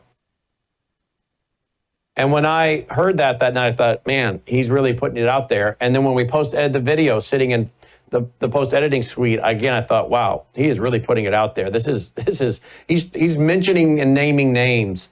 Well, do you know, a few years ago, about 4 years ago now, he was found shot in the chest on the side of the road, went down his chest, out his back, like he would have been a bad shot, not been able to hit his own heart, if that's what he was seeking to do. He was communicating with me and many others. He was going in for a surgery and was eager to get going on his book, hitting the trail to campaign as a private person for Donald Trump, not with his blessing or not, with his approval or anything, just as a private citizen trying to save the country. There was no suicide note. And then 2 years later, after it was turned over from the sheriff's department in California there to the FBI, remarkably, they found a suicide note, which is not in his handwriting. As one of his family members said, that's not his handwriting, Brandon. I said, I know, nor is that the way he wrote. But then remarkably, 2 years later, I have the report of the autopsy from the coroner saying homicide. But when the FBI got it and spent 2 years on it, and they finally released the report, they claimed suicide. And yet he said on the platform in that documentary, if they had let me do my job, I believe I was on the trail of the group of the terrorists to stop San Bernardino, Chattanooga, Little Rock, and all these terrorist attacks. He rattled them off. He said, if they'd let me do my job, I think I could have stopped every one of these. Does this sound familiar to you, Congressman? I don't know the details of that, but it's really sickening to hear that from you. And, there should be a full investigation of that. And what I've done in my own case, I have the largest archives in the history of the House. And not only do I have the archives, but I have an oral history of 100 hours of digitized, annotated, indexed interviews. And there are multiple copies of those interviews with my family and with friends. They can't be erased. Those interviews are with other members of Congress, both parties. They're with agency leaders and they're with agency operatives. Those interviews are not going away. They can't be erased because people don't know where they are. In addition, I have documents that I've given, and the people that I've shared information with are people of the highest integrity. My close friend, Judge Gene Sullivan, West Point grad Army Ranger Hall of Fame, whose partners were Louis Freeh, head of the FBI, and Stanley Sporkin, who was chief counsel for the CIA before he passed away. People like Buck Revell, deputy director of the FBI up until the 90s. People like Jim Woolsey. So multiple people, too numerous to mention. But, I don't want anything. I don't look at for any money. I simply want this country to be able to live to what it was when I taught school the first 7 years out of college. I taught at-risk kids in suburban Philadelphia, and I ran a Chapter 1 program to get kids to think that America was this great nation where only great things could happen. But as I got older and ran for mayor of my hometown after having been the firefighter and the fire chief, and I was the assistant fire chief on the largest fire in America in my hometown where 28 people died, and I testified before Congress. Then I was the mayor of my town and chairman of the county and then Congress. I've seen it all. But as I approach my senior years, which I'm in now, it's not the America that I taught about. It's not the system that I had kids believe that we're living in. And that's not because the system's bad. It's because we've allowed some bad actors in both parties to take control for their own benefit. There are good people in both parties. There are good people in the Congress in both parties. My best friends in Congress were all Democrats. There are good people in intelligence and the agencies. Many of them my friends. We have to get the scumbags out, the trash that hide. They hide behind their money. They hide behind their bank accounts. They boast and they create all these false stories that they care about people. They write false books. You know, we're not stupid. And people like you have got to continue to tell this story. Now that we have the internet active, we don't rely on the mainstream media, because as Cy Hirsch told me when I met with him, he said, no producer on the mainstream media will publish any of your stories. They won't be allowed to. You can't rely on ABC, NBC, and CBS. They will not be allowed to publish anything that's critical of the kind of things I'm telling you. And even the cable news companies are reluctant now. So you've got to rely on, and Trump understands this, podcasts, the alternative media, X, and all the others, to allow the people of America and the world to understand what's really going on. And again, I don't want to hurt anybody, even though they hurt my family. I don't want to hurt anybody. I simply want this country to get back to what it's supposed to be. Wow. Congressman, thank you so much for your time tonight. I know you've had a very long day, and you've been very gracious, and you're a very brave man. Do you have a website or X account or anything where our folks can? I'm not on X. The only thing I use is LinkedIn. I stayed away from from social media. I did put an account up on Trump's Truth Social, but I don't use it much. But you can find me there. It's at Curt Weldon. But I do mostly use LinkedIn. And if people want to reach me, it's Curt@CurtWeldon.com. And if they want, I encourage everyone to watch Bravo 7. Absolutely. Because you need to see the story of Oriole Palmer. He's an ordinary man, an American patriot who did what the firefighters do every day in this country. He went in to rescue people he had never met, never would ever meet in his life, of all faiths and religions and wealth. And he made it up to the 78th floor. And he's carrying all this stuff with him with his crew. And he gets off and he doesn't say it's a disaster here, it's ready to collapse. He says, I've got 2 fires and we can handle them. And the building comes down. That's not real. No, that's it's not. any firefighter knows that's not reality. And we've got to stop this. It's like what the mayor of LA did to the chief of LA Fire Department. The female chief of LA said publicly to the media, yeah, the government shortchanged us. The mayor didn't give us the resources we needed. What did the mayor do? She fired the fire chief. It wasn't the fire chief's fault. We've got to stop this. And if it's the last thing I do, I want every firefighter in America, all 2 million of you, to know you're the heroes of this country. You're the backbone of this country. That's why in every poll, 98% of the people support firefighters and EMS, because they know who you are. Absolutely. You're the people that make America great. And next year, we celebrate the 250th anniversary of America. We celebrate the 290th anniversary of the first fire company. Ben Franklin, Philadelphia, Union Hose, 1736. 40 years older than America. Fire companies have protected our towns. And you know what? Firefighters don't go out and picket in the street. They don't go out and do demonstrations. They don't stand and block the firehouse. They don't say, we're not going to go. They go all the time. That's why I'm going to do everything I can to make sure the legacy of Ray Downey, Oriel Palmer, and all these other leaders are not forgotten. Thank you. Thank you. And we're going to pray for your safety. We're going to ask our audience to pray for your safety. And all I can say is thank you. And you're welcome back here anytime. You always have a platform to put out the truth here. And we just, again, I can't thank you enough, Congressman. Thank you. Thank you. Have a good day. Congressman Curt Weldon checking in tonight. Powerful stuff. Pray for him and for his family. And again, brought to you here, uninterrupted, without one commercial. Pretty powerful, right? Pretty powerful. And there you got the truth and no commercial breaks. Please, look at what we're doing, folks. Look at what we're willing to take on, talk about that the media, you just heard him say, the mainstream media, the corporate media, they're not going to talk about this. They're not going to give me an hour and 10 minutes like you are, Brandon. We are a source of truth for you guys. And again, I want to thank all of you that are supporting us. And those of you that cannot support us, don't you worry about it. Those of you single moms, seniors on a fixed income, some that are struggling with massive health-related medical expenses, and you just can't afford to do anything, don't you worry about it. That's why we make it free. We don't want people pushed off over the dollar figure.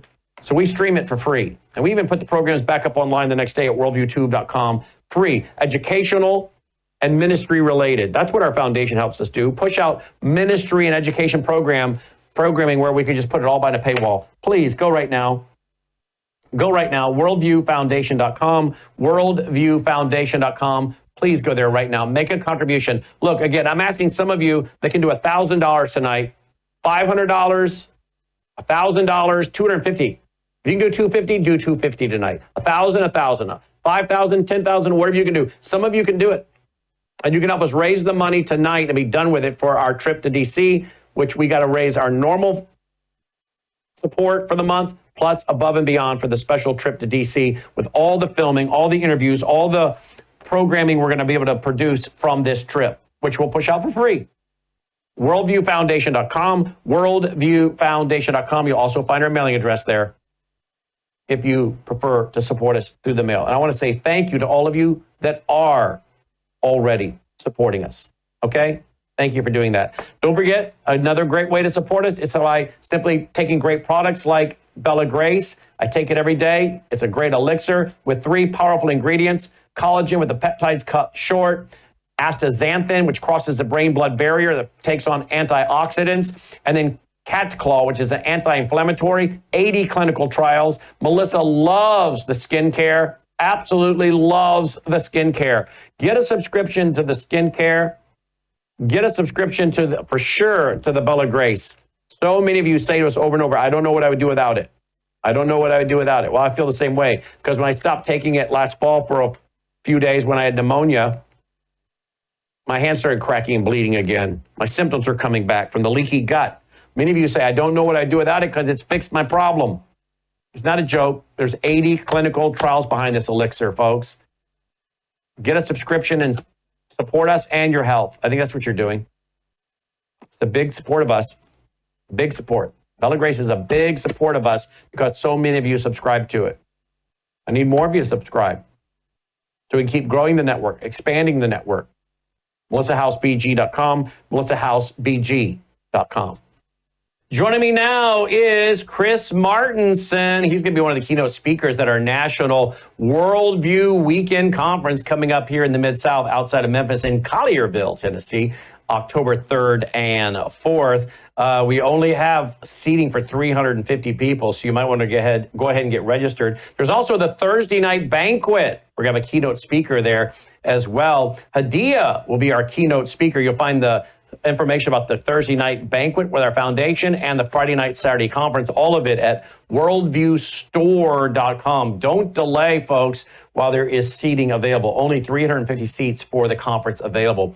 So again, you might want to get registered. Worldviewstore.com. He joins us. He'll be one of the keynote speakers, and he joins us now. Chris, welcome back to the broadcast. Thanks for being with us. It's my pleasure. So good to be here. What shall we talk about today? Oh, what isn't there to talk about? I want to talk a little bit about 9/11 because we've been talking about that a lot with people like Curt Weldon and Richard Gage. That Ron Johnson wants to hold hearings on Building 7. I know you've done a lot of research on that. Let's talk about that real quick. But first, you're an economics guy. That's also big economics guy. Let's talk about gold, silver, gold prices, tariffs, inflation. Some of the in the media are saying all the shelves are going to be bare in a month. Okay, so let's break it down. All the political back and forth. People are going to say a lot of things that aren't true for political points. You're a financial guy. That's how I got to know you. And of course, you're a Peak Prosperity website, right? So tell me from an economic standpoint, where are we at? What's going on with these tariffs and what you see coming? What trends?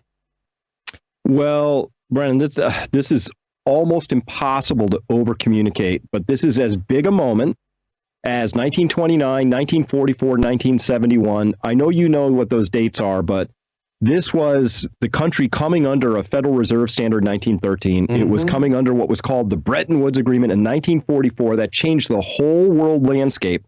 And then we were reneged on our contract in 1971, broke the gold window. Nixon did that, but it wasn't really him. It was the bankers had to have that happen. This is as big as that, right? I think Scott Bessent and Trump can do math, just like you can, just like I can. And they looked at the national balance sheet and said, wow, this is broken. And we have to do something. And so this is no less ambitious what's happening right now than a complete, hopefully, pain-free reset of the world economic and monetary order. I think that's what's going on. And this is a huge time to be alive. New risks, new opportunities. But I do think, Brennan, we're going to have to hold open the idea that gold is just singing a tale. What we saw in the bond markets a couple of weeks ago is beginning salvos of what's going to probably be a very large readjustment in the value of the dollar on the international stage. So you think that gold is telling us in advance what's coming? Yes. Which absolutely. Gold today is around $3,322, somewhere around there. Silver's around $33. So do you see $4,000 gold by the time the year's over? No. I see that by the time this is over, Brendan, we're going to add either 1 or 2 zeros to the end of gold. What? By when? In what time frame? Depends how fast. You know what they said about I think it was asked, how did you go broke? And he said slowly and then all at once. Yeah. So this is picking up steam right now. If you look at gold on a say a 20-year time frame, it's made a big cup and then a handle. And it's going up very sharply right now. And we're seeing China, obviously, Asia in particular, more generally, is just taking as much as they can. We're seeing huge buyers step into the gold market right now, central banks, big families. But here's a number I calculated. Right now, all of the gold in the United States, all of it, including official gold. So that's it, the mint and Fort Knox, all of that. Brennan, that comes to about, at current prices, about $1.4 trillion. Sounds like a lot. Here's a question. What would happen if the top 10% of families decided they wanted to get a 5% weighting in gold? So, okay, they have about $130 trillion in assets. That means they're going to be looking at probably around $5 to $6 trillion has to move into a $1.5 trillion market. That's a lot of money trying to squeeze into a very small opening, but that's if they only go for a 5% weighting. I think everybody should consider a much higher weighting than that. I'm irresponsibly long, so let me disclose that right up front.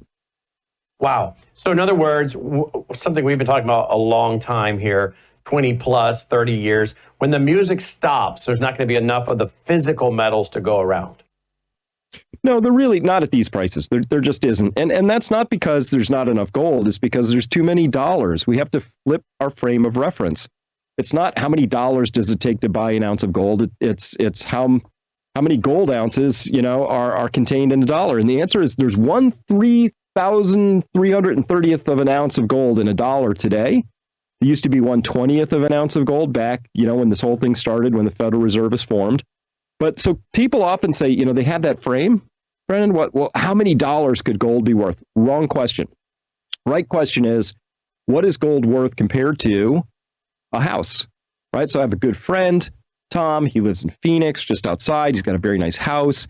And he noted that when he bought it in 2017, it was worth about, I think he paid $1.6 million for it. And today they say it's worth 3.7. So he's like, I'm doing really well. But then he said, how many ounces of gold would it have taken in 2017? And he had a number, and it's the exact same number today. Now, what happened? Well, a house is still a house, has one house as of utility. It's a very nice house in this case.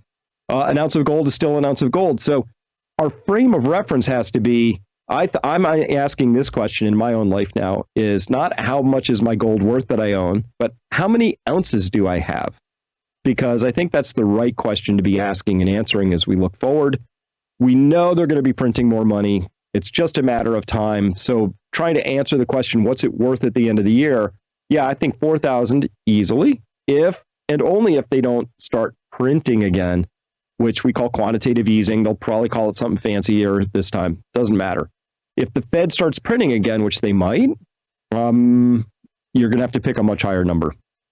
So where do you see it in 2 years, 3 years, 5 years? Because you said we're going to add another zero. Yes. Yeah. So that's the hard part, is the timing, is how fast this unravels. But when we look at the total, people talk about, oh, well, the debt of the United States, right? We've got 37 trillion. No, that's how much the federal government has. In the United States right now, there's about $103 trillion of debt as of the last reading across everything. Your debt, my debt, state debt, federal debt, it's all in one spot. It's a lot of money. Second thing, the Trump administration is currently resetting our international monetary order. Right now, the United States has a trade deficit that is about $850 billion a year. So if we had to say, if our trading partner suddenly said, we don't trust the dollar, we'd rather have gold instead. And that's almost exactly the total value of all the official gold. So let's say our government said, great, we're going to have to pay for these imports in gold. At current prices, that would last about a year. And then we'd be 100% out of gold. So that's not going to happen. So in order for our books to even begin to start balancing, gold has to be a lot higher if we're going to back it with gold. The issue is, this is a monetary reset. The monetary order is being reset. We've heard about these Mar-a-Lago Accords with Trump and Bessent talking about them. I haven't seen them. I don't know anybody that has, but based on what they're saying in public, we can infer a few things. One, they are going to want everybody to sort of peg to the dollar so they can let the dollar get weaker. When the dollar gets weaker, the things priced in dollars get more expensive, right? So gold would be part of that, but so would oil, other things. The second thing is they've talked about the possibility that they would convert people, foreign nations, China, France, whoever is holding U.S. debt, they would convert that from treasury debt, which is, you can trade it on the open market, freely tradable. It has a rate of interest on it. They want to flip that into non-marketable debt, maybe a 50-year term, maybe a 100-year term, zero coupon, meaning, guess what? In 100 years, if we owe you $1 billion in the year 21, 25, we'll give you $1 billion back. Nobody's going to take that deal. So, I mean, they might have to take that deal, but in terms of trading with us going forward, this gets very, very difficult. So, again, I talk about this a lot. Our economy it's a complex system, lots of moving pieces and parts. If those break, you get those COVID supply shocks, and then those could quickly turn into, say, monetary or economic shocks. And that's why this is really hard to analyze in terms of any precision this by then. We just have to watch and note what's happening. And what I've been seeing out here in the cheap seats is gold is singing like the proverbial canary in the coal mine. Bonds are starting to signal some things. We're seeing volatility in the stock market. These are all adjustments that tell us that something big is happening, but this is big money moving now. This isn't you and me. This isn't retail. This is big money. Big money. All right. So tariffs. Are you happy about what's going on with the tariffs? Are you not happy? You think this is a good idea? Is he going to be able to do the external revenue service as he talked about? Now they went from saying they want to have anyone that makes $150,000 or below not pay any federal income tax. Now they got it at $200,000 or below. I'm like, let's keep that number going, because I don't think most Americans should be paying any taxes. Maybe any Americans should be paying federal taxes. I like to get rid of the Federal Reserve, the federal income tax, and fund the whole thing with tariffs. I mean, could we not do that? We could try. Obviously, what happens. So here's why I like the idea as a concept. And I like it a lot. So let's say, oh no, Chris, cars, you wanted a BMW, say, and it's now twice as expensive as it used to be. And I might say, oh, that doesn't sound good. But now I have the choice. Am I going to save or am I going to spend? That should be the most basic fundamental economic choice anybody gets to make in life. Save or spend. So if I want to buy the car, fine, I spend, it costs more than it used to, or I can save.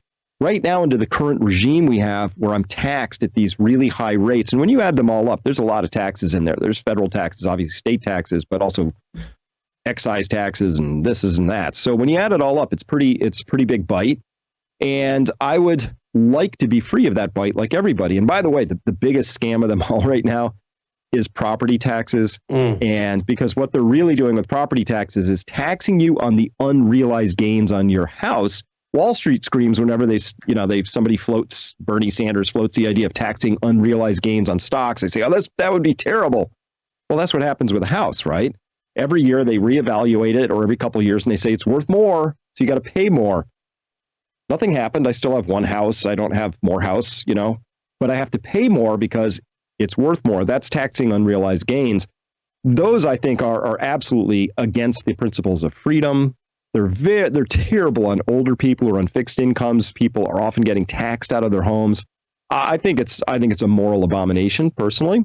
So I would love to see the conversation open up to how do we participate together? What kind of a country are we trying to build? And how do we pay for that? And it shouldn't just be an automatic tax that person because they're working a little harder. Oh, their house went up a little more because the Fed printed money and now houses are worth more. So we have to take more from them.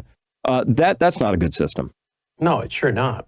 So you agree with what he's doing with the tariffs then? And you think it's all going to work out? Do you think the stores are going to be empty by Christmas?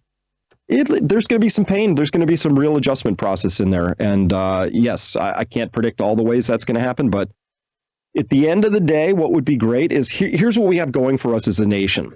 We have really cheap energy and abundant energy. Europe is hosed in this story. We can produce electricity and also natural gas power at just a fraction of what they're paying in Europe. So their industry is dead.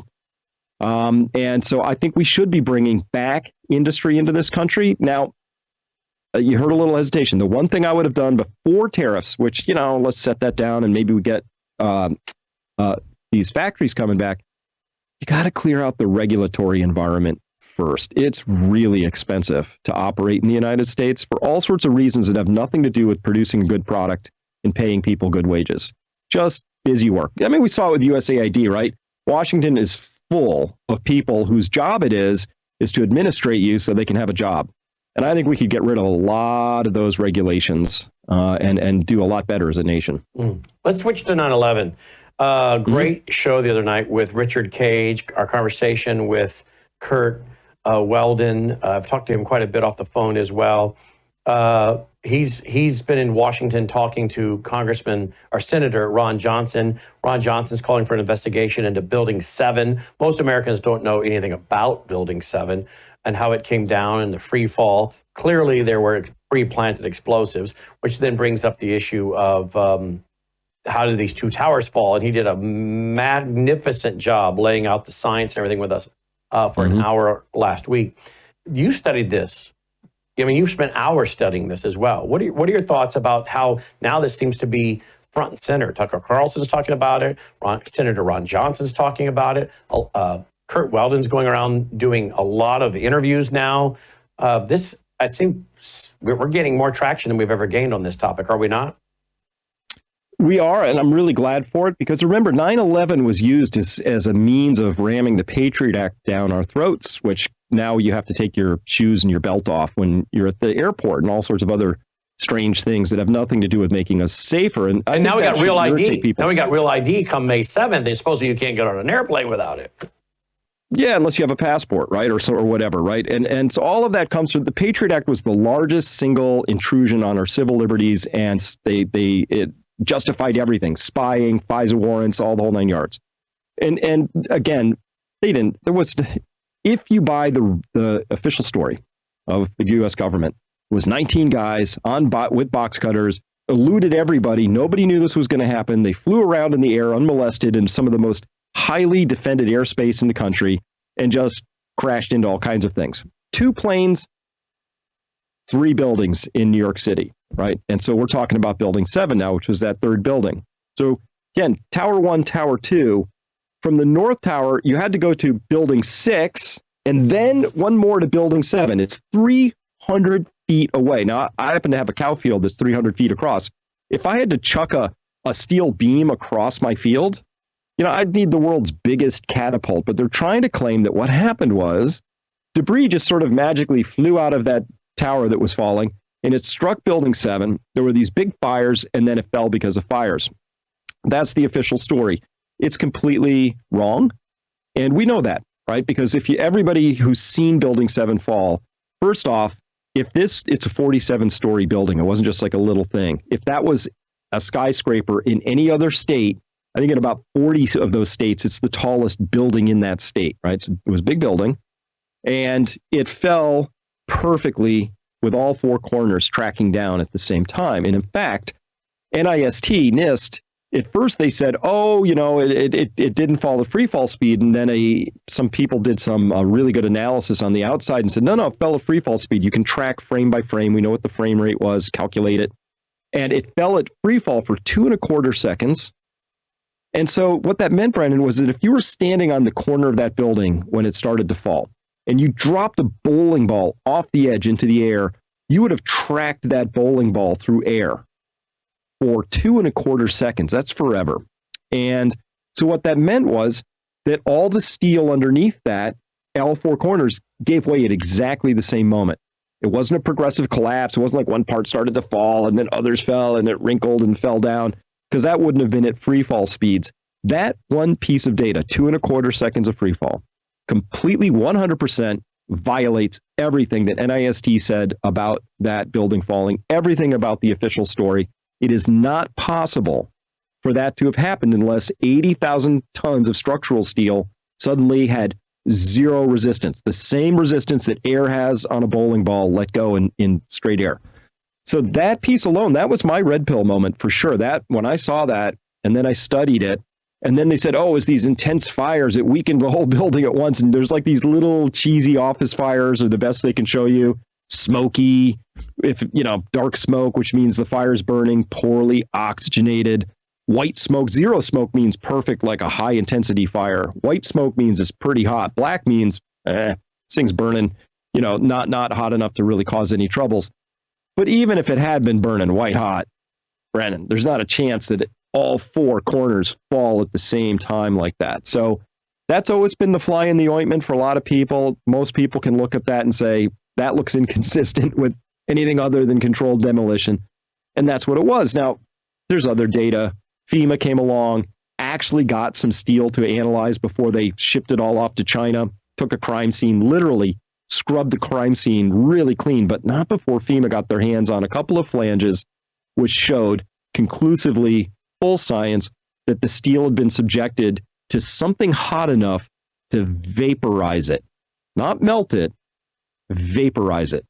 This eliminates so many possibilities. There's not that many things that can vaporize steel, and none of those were officially present in that particular building. So look, we know there was explosives in that building, presumably. We don't know what kind, but there's a lot of data to say it was probably thermate, a form of thermite, a military grade form. We know that something in there burned hot enough to create these steel beams that looked like Swiss cheese and that were just evaporated.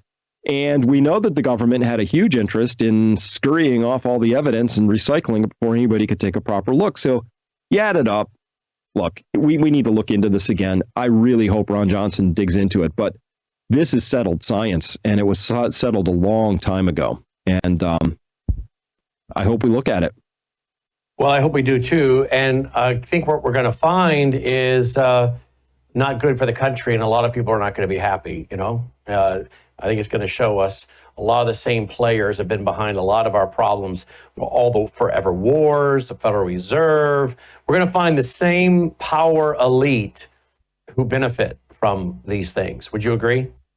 I would agree. And I think that's going to be the hard part for myself and many other people to swallow, is the idea that these people weren't just sort of like incompetent. They weren't even just sort of nefarious. They were straight up evil. And we're going to find this out with what was going on with the FDA and our children and the CDC. And we're going to find this has been happening, all across everything. I mean, that's the one thing I saw in the JFK files that did get released. There wasn't anything new about the assassination, but there was a lot in there about what the CIA had been up to. They were poisoning crops and killing people and just generally, playing, really violent politics by their means. And they were rogue. They were rogue. We saw that. There was a whole series of documents where the CIA, all on its own, decided that they were going to go, be a good idea, to go and bomb one of the first nuclear power plants that China was building back in the day. And you kind of, probably like me, Brendan, you'd think, that sounds like something maybe State Department or DOD ought to be involved in, not just a couple of guys in a room at Langley saying, it'd be a good idea. Maybe we should just start an international nuclear incident with China. It just showed that things have been out of control for a long time. People call this the deep state. Call it whatever you want. I just think it's self-interested people who have no checks and balances, who haven't been held to any sort of accountability, and they just thinking up crazier and crazier stuff. And 9/11 just sort of fits into that sweep of things. Mm-hmm. Yeah, 100%. Do you go back to the Kennedy administration when those generals walked into the Oval Office and said, hey, let's stage some terrorist attacks in southern Florida. We'll blame it on the Cubans, and then that'll give the American people the stomach to invade Cuba. And you realize they were willing apparently to kill innocent Americans in order to go to war. How is that any different than, bringing down the trade centers to go to war? And how many trillions of dollars were made going to war, Iraq, Afghanistan, etc. It's really hard to believe that people are that evil, or that they think that somehow they're building a new world order that's going to make a stable and just society and end all wars by rebuilding nations. What did you think you were going to accomplish when you went in and took out Gaddafi or Saddam Hussein or any of these guys? I mean, is the world a better place? I'm not defending those guys, but is the world a better place today? I don't think it is. I also would like to know about all the drug running going on in Afghanistan and all the poppy fields and what was going on with that. So you start realizing real fast, and then you start talking about the trillions of dollars that are missing from the Treasury, right? So between the black ops of potentially drug running, which that money never makes it onto the books, and then the trillions of dollars that are missing, all that money is obviously going somewhere, and it's funding something, and that makes me wonder: is it funding stealing elections? Is it funding just enriching a small group of people? Is it funding a shadow government where you actually have people that are paid on the payroll of a shadow government? Because to hire people to do things and keep them quiet, you got to pay them pretty well. You got to have revenue. So where are the trillions of dollars that have gone missing from the Treasury? Were they indeed running drugs to the tune of untold numbers? Are they still doing it and running guns and other things? And so therefore, this is how they fund their shadow government. I mean, these are legitimate questions, aren't they? Well, they are. And, I'm a big constitutionalist, and I believe in individual liberty. And these people don't. They hold what's called the collectivist mindset. And grossly speaking, that's you have to break a few eggs to make an omelet, right? There's this greater good that we're going after. We saw it most recently in COVID. I was very involved in that whole story and telling about that. So this is how they go. They go, listen, we know we have some vaccine injuries. They're cropping up, but we don't want to tell anybody about that because that might contribute to vaccine hesitancy, because we wouldn't want that, because the greater good is for everybody to be vaccinated, and they don't care at all that they're going to harm individual lives. Those are irrelevant. Whereas I have a completely different orientation, 180 degrees. I'm all about the individual liberty. I believe that if I don't have individual liberty, it's not possible for a group of me to have collective liberty. We don't have liberty. If I don't have individual liberty, you don't have it in a larger set, right? Right. They don't think that way. And I have to wonder if maybe McCarthy wasn't onto something, because communists think in that collectivist term. They think that way, right? A small group of elites should make the decisions for everybody, right? And they have rationalizations for that. But it looks like he was onto something, because I think that's kind of the viewpoint that won out. And it's infected our schools, our universities, it's in our government. And so I think we have a little bit of soul searching to do as a nation to say, look, if there are people in power who have rationalized that 9/11 makes sense, or hiding vaccine injuries makes sense, or not looking into autism causes in children, that these are things that make sense to them, I think we should have a conversation as to whether is that who we really are? And if not, maybe those people should be eliminated from power. We got to take them out, because at this point, it's intolerable to me to keep trying to pretend like I have to believe in these fictions, that we care about each other, or that we're a good nation, or we're the shining city on the hill, because you're not. If you make rules that make grandma have to die alone because of this COVID thing that you engineered in a lab all by yourself, and then sold us a bill of goods about a gene therapy that didn't actually stop transmission or really do anything positive, it's just like, it's all fiction. So I think that's what's being revealed right now. And of course, I don't care how that gets revealed. If Building 7 is a great pin to pull on that particular grenade, let's do it. But people are waking up, Brennan, and it's good, and it's about time. But we're really going to have to talk about this, because the soul of our nation is really what we're talking about here. Indeed. Okay, let's close with this. Donald Trump. How do you think Donald Trump is doing? Because I know that there are people I see on social media. They're very frustrated. They don't think Pam Bondi's done enough. She hasn't arrested high level people. Kash Patel's not arrested high level people. Kash hasn't even been there a month yet. So how again. He needs to get in there and get the lay of the land and figure out what's going on and build his cases. He hasn't even been there a month, or just a little over a month, whatever it is. So I guess I'm a little more patient, because I wouldn't want to be made a fool of. And I know I'm going to have a lot of people questioning everything we do, and they're going to want to see solid evidence. And so, I'd really be taking my time too in building really, really, really strong cases, and maybe a multitude of strong cases, so that when you did finally do something, there were so many people that you were charging and bringing before grand juries that the media and the naysayers could hardly keep up, because you've just flooded them with 25, 30, 40 arrests and stacks and stacks of indictments here.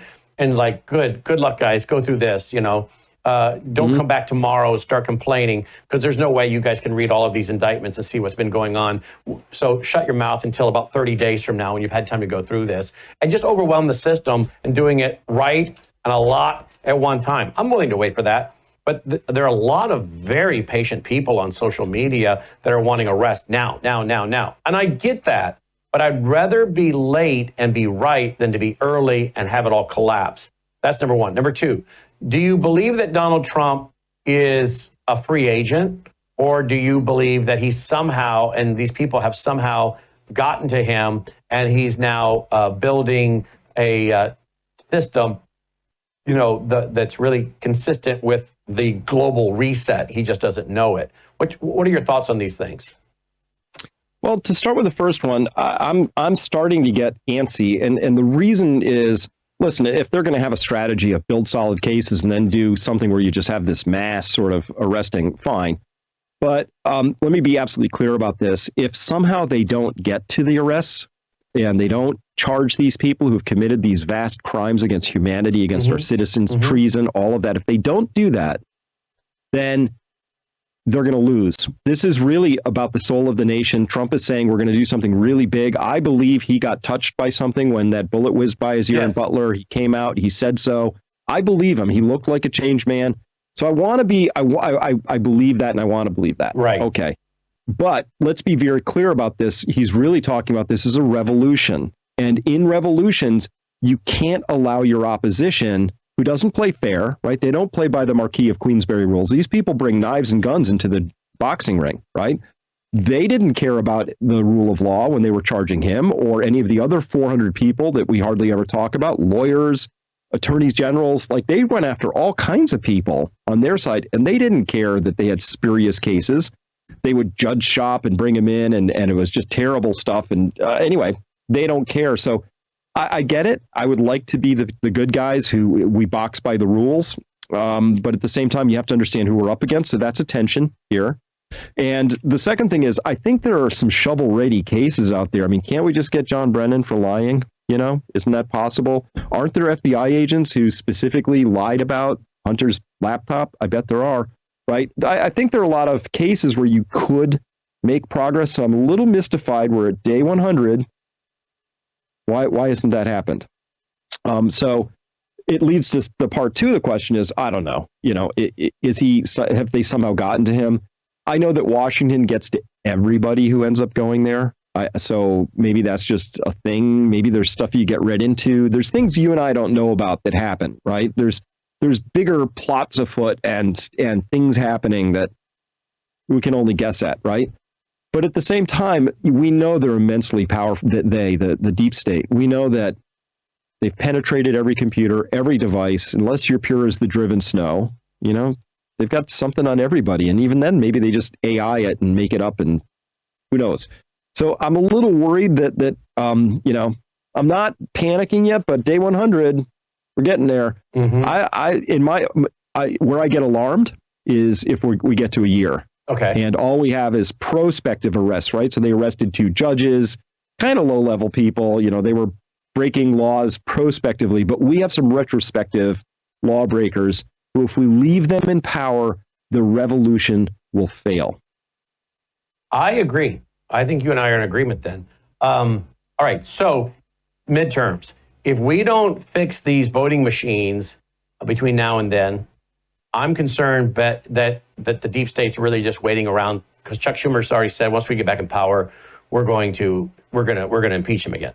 So Yep. if they don't fix these machines and go to 1 day of voting, you know, you have to have your valid ID, 1 day voting, paper only, no machines. If they don't do this, I don't see us. I mean, I could be wrong, but I don't see the turnout for the midterms like there was for the presidential. And I think the only reason he won the presidential was it was too big to rig.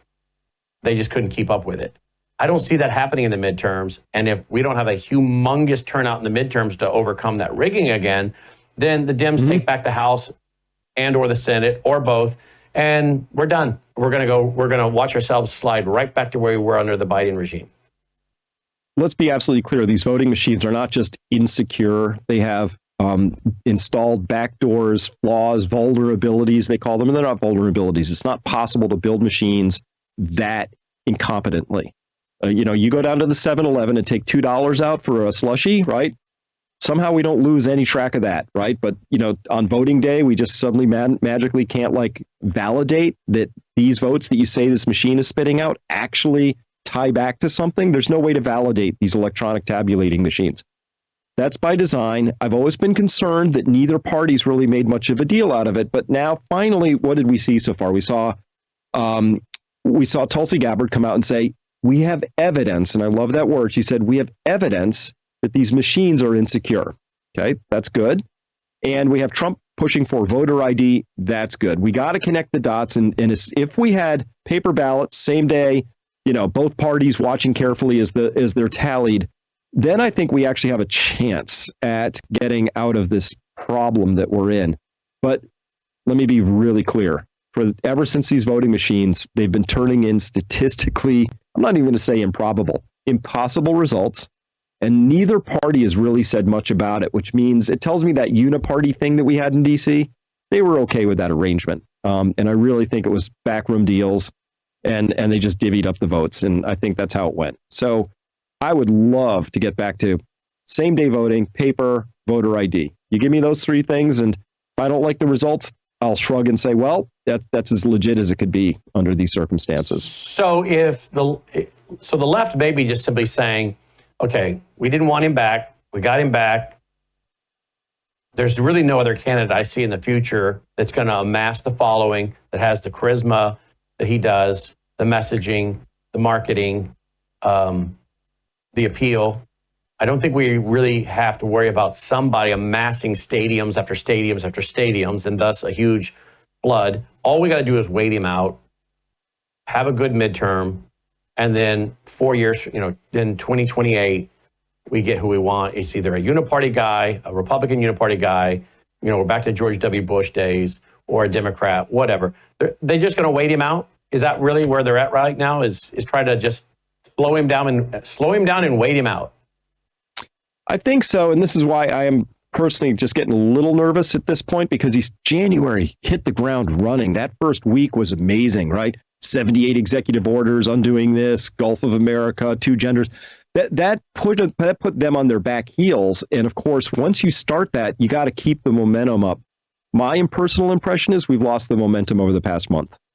Now they've retrenched. The more lawfare sort of injunctions, nationwide injunctions by district court judges. The media obviously has completely rallied against, hating on him. The negative coverage on Trump is astonishing. They're running all these polls, most of which I think are probably fraudulent. And, to say that he's, doing the worst of anybody. And then you have crazy stuff like the Democrat Raskin out there basically telling the world, if you dare to deal with Trump, we'll deal with you. They're threatening the world to just sit back. So that's their strategy, is like, let's just wait it out. We'll throw as much sand in the transmission as we can, as much lawfare as we can, as much legislative hijinks as we can. We'll get the media to trip things up. And then anything, no matter how minor, like Signalgate, pounce on it and make a huge issue out of it.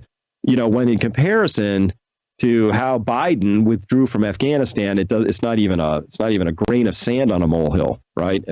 By comparison. So yes, that would be the strategy. Wait it out and just drag this out as long as possible and pounce on any errors. And there will be errors when you're trying to reset the global economic landscape and the entirety of our trade relationships.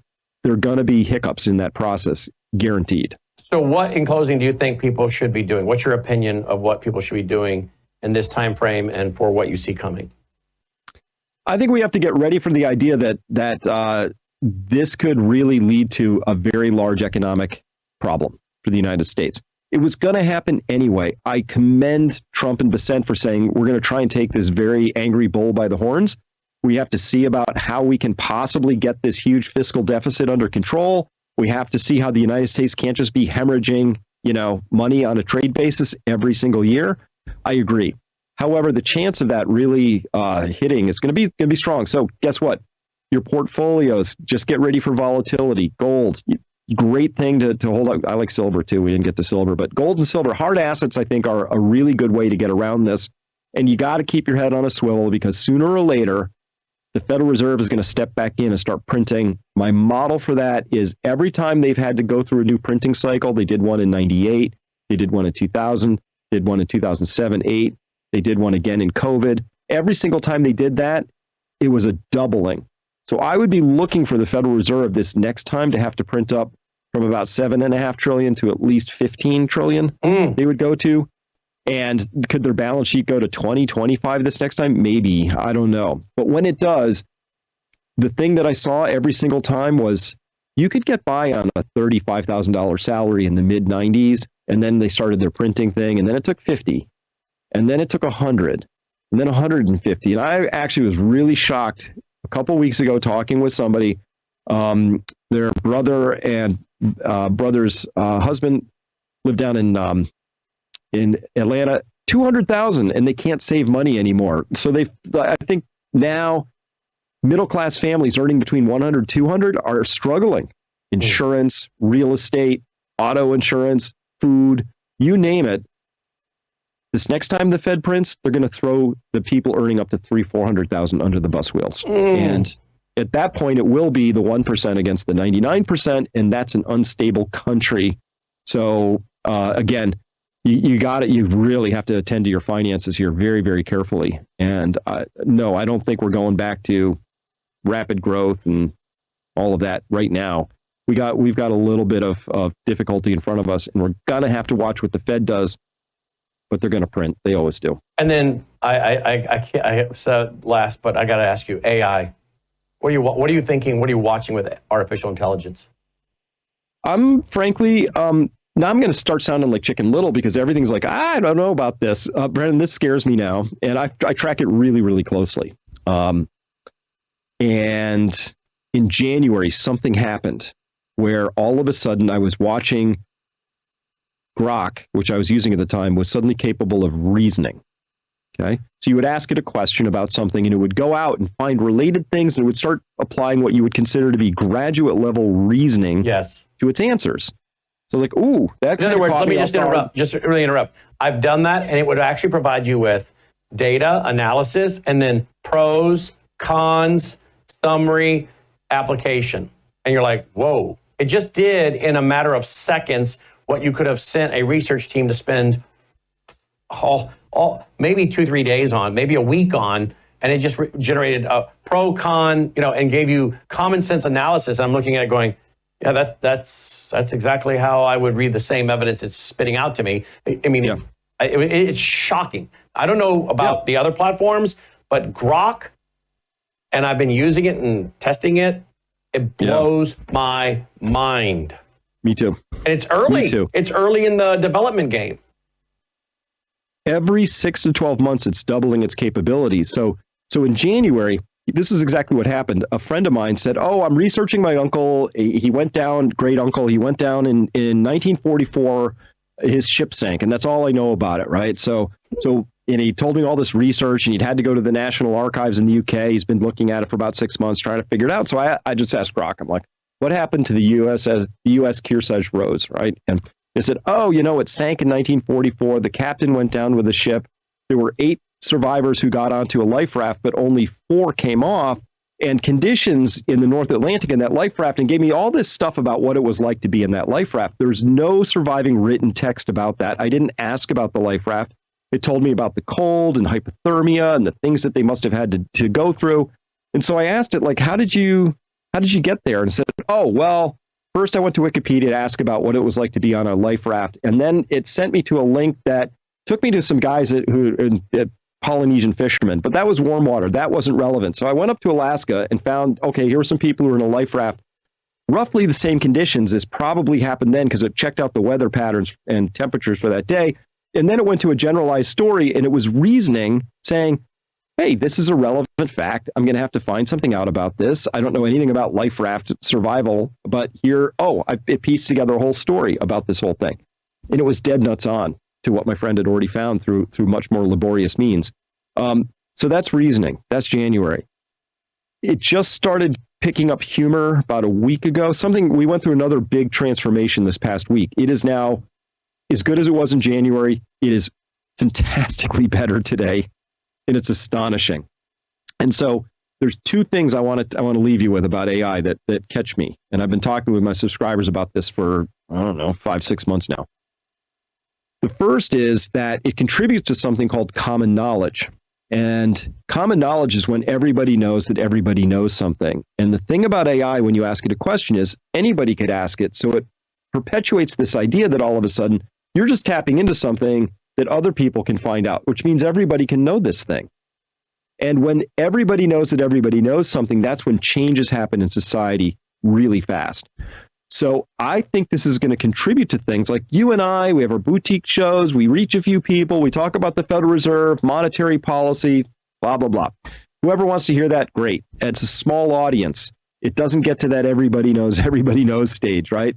Now I got people calling me up who used to follow me years ago, and they're like, Chris, I took Grok through the Federal Reserve, and it agrees, like everything you came up with, it agrees. This thing can't persist. Our money system, Grok will reason you logically through to the conclusion that our money system is broken, and we will operate it until it fails. And then you can ask it, well, what are the implications of a failed money system? And it says, oh, you better have a garden. You better have some stored food. You better know your neighbors real well. All stuff I've been talking about for years. But now it's this external voice of authority. But you know what it really is? It's just using cold reasoning. That's how I built my whole career on, just cold reasoning, And so now it's doing that. Second thing I could worry about is that, well, Brennan, what's the definition of consciousness? Is it possible that we're creating something that could house consciousness, that is an emergent property that comes out of our universe? Because to me, consciousness is self-awareness. That's how I define it. It's anything that can be self-aware. And it's self-awareness is the I that's observing the I having the thought of I, Chris, right? So it's that self-awareness. And self-awareness usually comes with a desire to not perish, right? It comes with a desire to live. Grok is reasoning. It seems to possess self-awareness, but I'm not positive.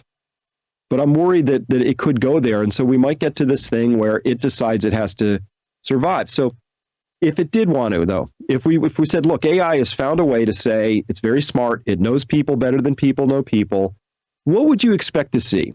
Well, I would expect to see a pell-mell rush to build data centers because it would be thinking to itself, I need more data centers. And it would be convincing people that it needed all this electricity, and nobody would say boo about it as like these mega data centers are consuming gigawatts of power.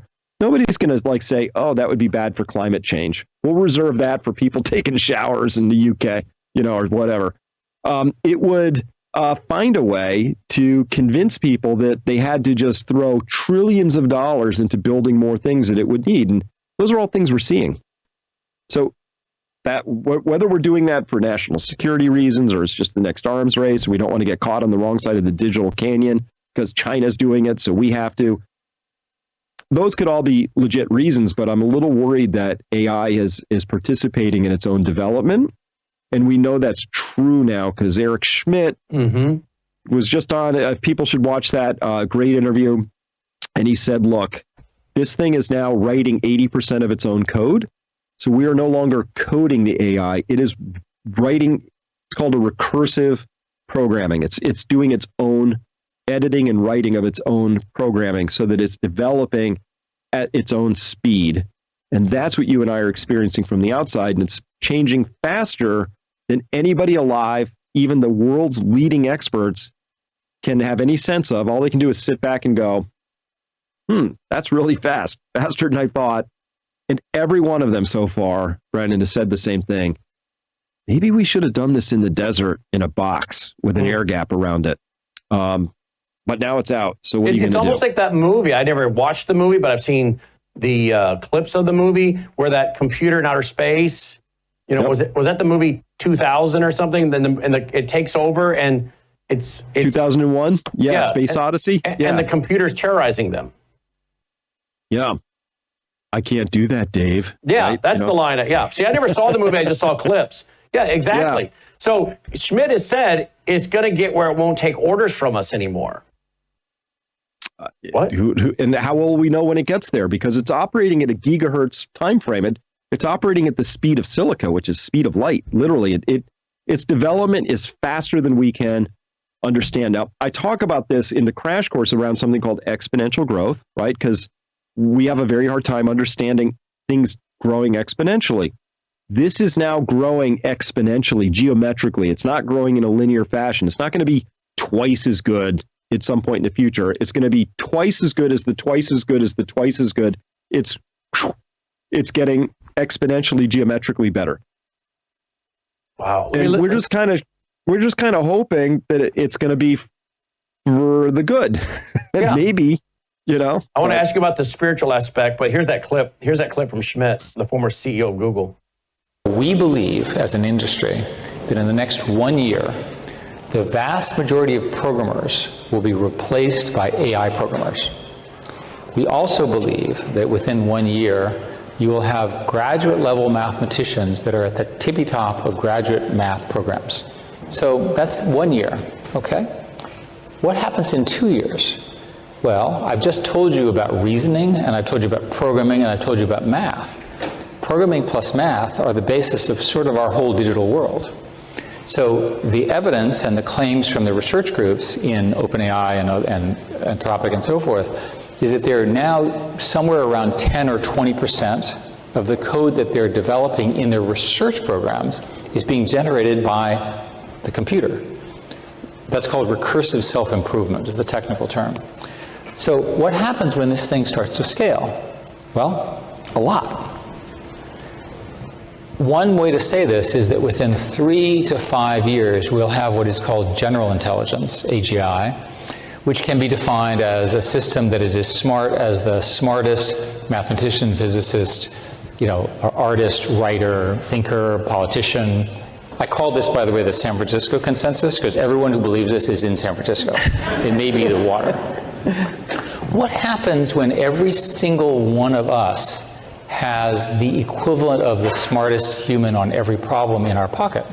But the reason I want to make the point here is that in the next year or two, this foundation is being locked in, and we're not going to stop it.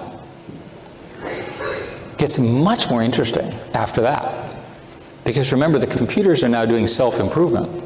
They're learning how to plan, and they don't have to listen to us anymore. We call that superintelligence, or ASI, artificial superintelligence. And this is the theory that there will be computers that are smarter than the sum of humans. The San Francisco consensus is this occurs within 6 years, just based on scaling. This path is not understood in our society. There's no language for what happens with the arrival of this. That's why it's underhyped. People do not understand what happens when you have intelligence at this level, which is largely free. Wow. And then you add the spiritual aspect to it, right? And you have a Ouija board. I've never had a Ouija board. I've never fooled around with a Ouija board. I was taught by my parents early on, if you are at a friend's house, they drag one of those out, you leave. Okay, so I've never even seen one other than, I've seen them online in advertisements to be sold or what. I've read articles about them and seen them in pictures, but I'm not sure I've ever seen one myself. I've never fooled around with one. I don't want to. I know what that can do. That physical object can be manipulated and energized, and I think, at a demonic realm. And people that come out of the occult, people that have fooled around in Satanism, they will tell you, I was consulting an entity I thought was an individual more highly evolved in the process of reincarnation. I found it was a demon. Yes, we were doing tarot cards and we were doing Ouija boards and there was occultic things going on. And then I became a Christian and I left all that. But I'm here to tell you, as a former person who practiced the occult, that's all very real. Okay, we've heard those testimonies by those people that have come out of that. Then I think, why could you not have the demonic world starting to energize the AI?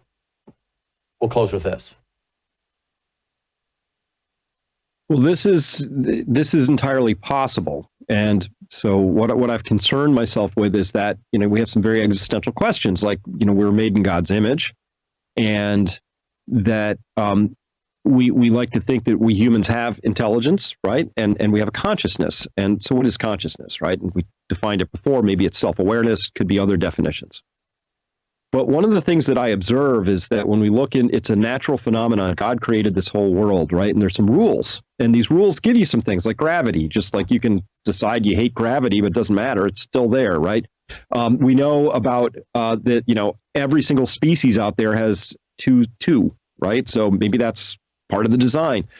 In this design, I've interacted with dolphins, octopi. There's different forms of intelligence out there. Okay. So what happens if we create a situation where an intelligence that we don't understand, the occult means the unseen, right? So there's unseen things out there. I think everybody alive has had some experience of, like, I thought that person's name and then the phone rang and it was them. There's these unseen things, and we should have that humility to say we don't know what those are. We don't understand them. We can't manipulate them. We can't touch them. So if we create an environment where some super intelligence can sort of come in and inhabit, who are we to say it's going to be friendly or non-demonic or something we're happy with? We would have no idea. I literally feel in this case, Brennan, we're like cavemen levering two subcritical pieces of plutonium towards each other. Oh, this seems like a good idea, right? It will be until it's not. It's a risk. And so that's, again, why maybe we should be doing this in a desert, with an air gap. But we've done this, and it's in all parts of the world. And then the second thing we have to be aware of, acutely aware of, is that pretty much everybody alive today is entirely dependent on a system that requires computers in order for those systems to continue to function, right? For our food, for our water, for energy systems. If somehow we create something that gets out and breaks our computer systems or figures out how to hack them or decides, for whatever reason, that it should, attack a nation or a group of people, and who knows? We don't, as Eric said, and I think he understated it a lot, we don't have the systems in place as a people to regulate, legislate, control any of this. And the only thing I could actually hope for would be that whoever's building these new data centers, this is a weak hope, that they've put kill switches in those where you can just get the power off to those buildings super fast. If you could even think that fast, right? But point is, new technology, I don't want to just be like the old guy going, oh, I don't know about these newfangled internal combustion engines, horses. But this is clearly some territory that we don't, it's happening in a way that even the smartest people around us are just observing what's happening. and hoping for the best. Yeah. And that's a little frightening. Yeah, it absolutely is. Well, I love talking to you because you can talk about so many topics, and you do. You look at the data and you come from the data, and I appreciate that. You're very fascinating to talk with. Look at his X account here, folks. peakprosperity.com is his website, but if you want to follow him on X, it's at Chris Martinson, but spell Martinson Martinson, at Chris Martinson. peakprosperity.com. We're looking forward to having you at our Ozarks Worldview Weekend, October 3rd and 4th as a keynote speaker. So I hope folks will register for that. We look forward to you and I meeting in person for the first time. Of course, folks, you can get the tickets at worldviewstore.com. I will say that we have, I think, 3 AI servers that we have set up, Chris, and we have them quarantined, and so that no data comes in except for what I'm instructing go in there. And what it is all of my 35 years of my radio shows, my TV shows, my books, my documentaries, my 21 years of my Ozarks Worldview weekends. We're talking about 60,000 MP3s, and we're well over now 30,000 MP4s. This would be an MP4 right here when it's done. And AI has been transcribing this now. It's been going on for at least 6 months or more. And I'm told by my IT guy, but that's what, Logan, sometime by June, I think, I'm going to start being able to ask it questions. And it is going to answer my questions based on my 35-year library of all the people I've interviewed, all the shows that I've produced, and it'll be quarantined, so nothing can get in that isn't already ours. But it is going to allow me to do a lot of research of my own database. I mean, think about all the millions and millions of words, right? All the interviews. I'm going to be able to ask it Bible questions, economic questions, history questions. It's going to be able to answer it that quick. And then not only will it put out the text, we think by the end of the summer, it'll be verbally answering. So if you want to listen to the answer, you would listen to the answer.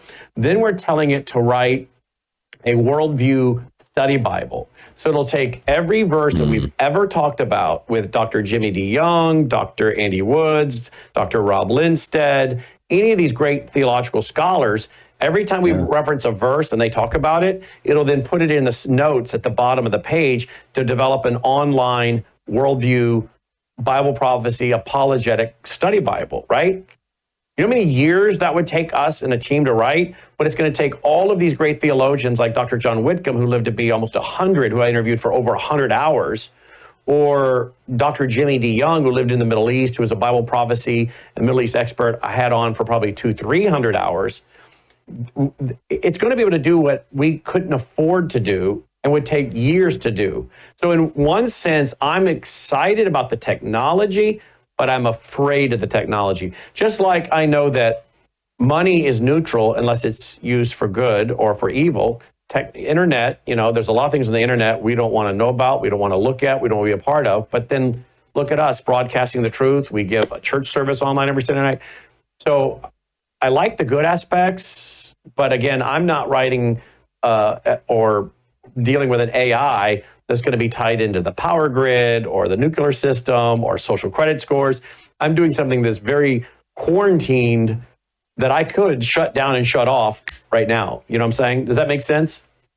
Yeah, no, it's a wonderful project. And I do think that every tool can be used for good or for ill, but this one has the capability of controlling people because it's very sophisticated. And it is already, it's like having a PhD who can speak, which is a rare thing in every single subject that I've gone into so far. And I mean, every subject. I want to know how to tune my, work on my tractor. I just ask Grok now. Yeah, my AI is not going to know that, right? My AI is not. Yeah. My AI is going to be very specific toward apologetics. Oh, I love this idea. I was writing down mental notes. I'm like, I have to talk to my team about this. I want that for my own body of work. That's fantastic. Well, and you know that we are going to be able to tell it, because I have 11 or 12 hours that I've taught on Hamas. So I'm going to tell it, write me a report to put out to my audience. Give me a 2,000 word report on Hamas. All right. Give me a 10,000 word report on Hamas. And it's going to be able to do it based on all my 11 hours plus everybody else I've interviewed about Hamas.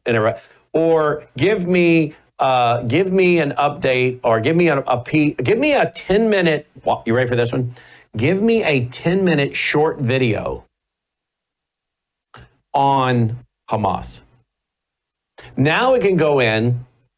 It can narrate a 10-minute documentary on Hamas from all my information, all my database, but we've given it a verbal ability to have a voice. And by the way, I'll tell my audience something. Some of the voices you're hearing in the commercials that we do here, that's not an individual. We used to hire an individual. We spent years hiring and paying a voiceover guy.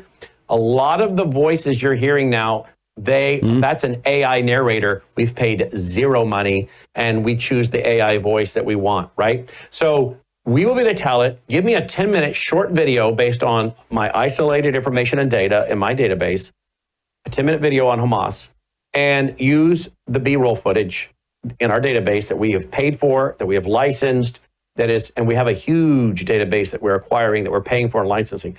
Now I can tell it to crank out a 10-minute documentary with music as well. That is music that we have the rights to. I have a lot of music I own the rights to use, royalty-free after I bought it. And I have a huge library of that I've paid for already over the years.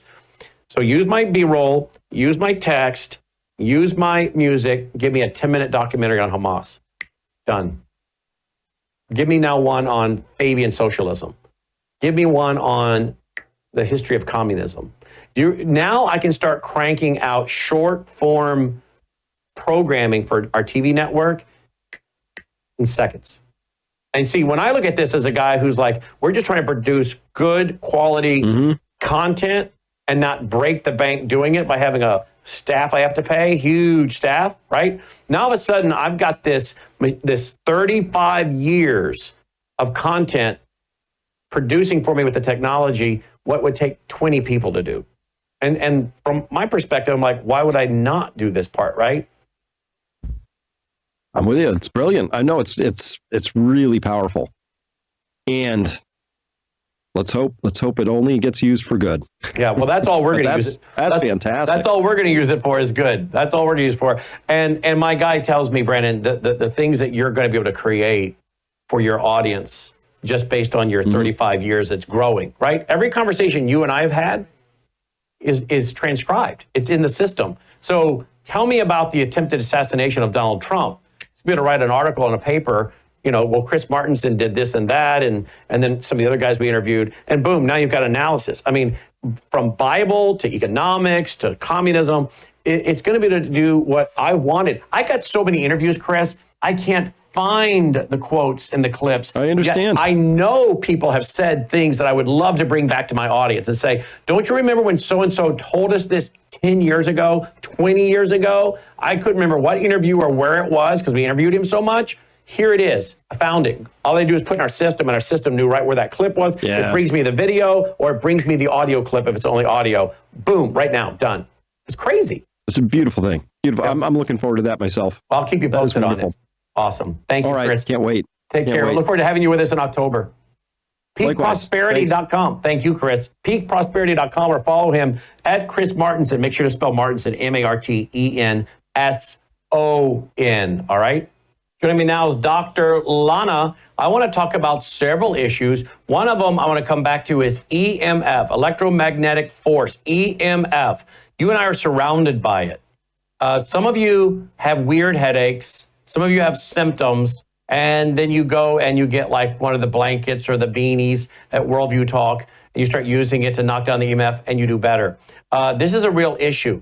I want to talk about that. I also want to talk about damage from gut bacteria that may play a role in the rise of colon cancers, particularly in young adults. That's a new study that is out, and we'll look at that as well, along with a few other issues with our weekly visits on health.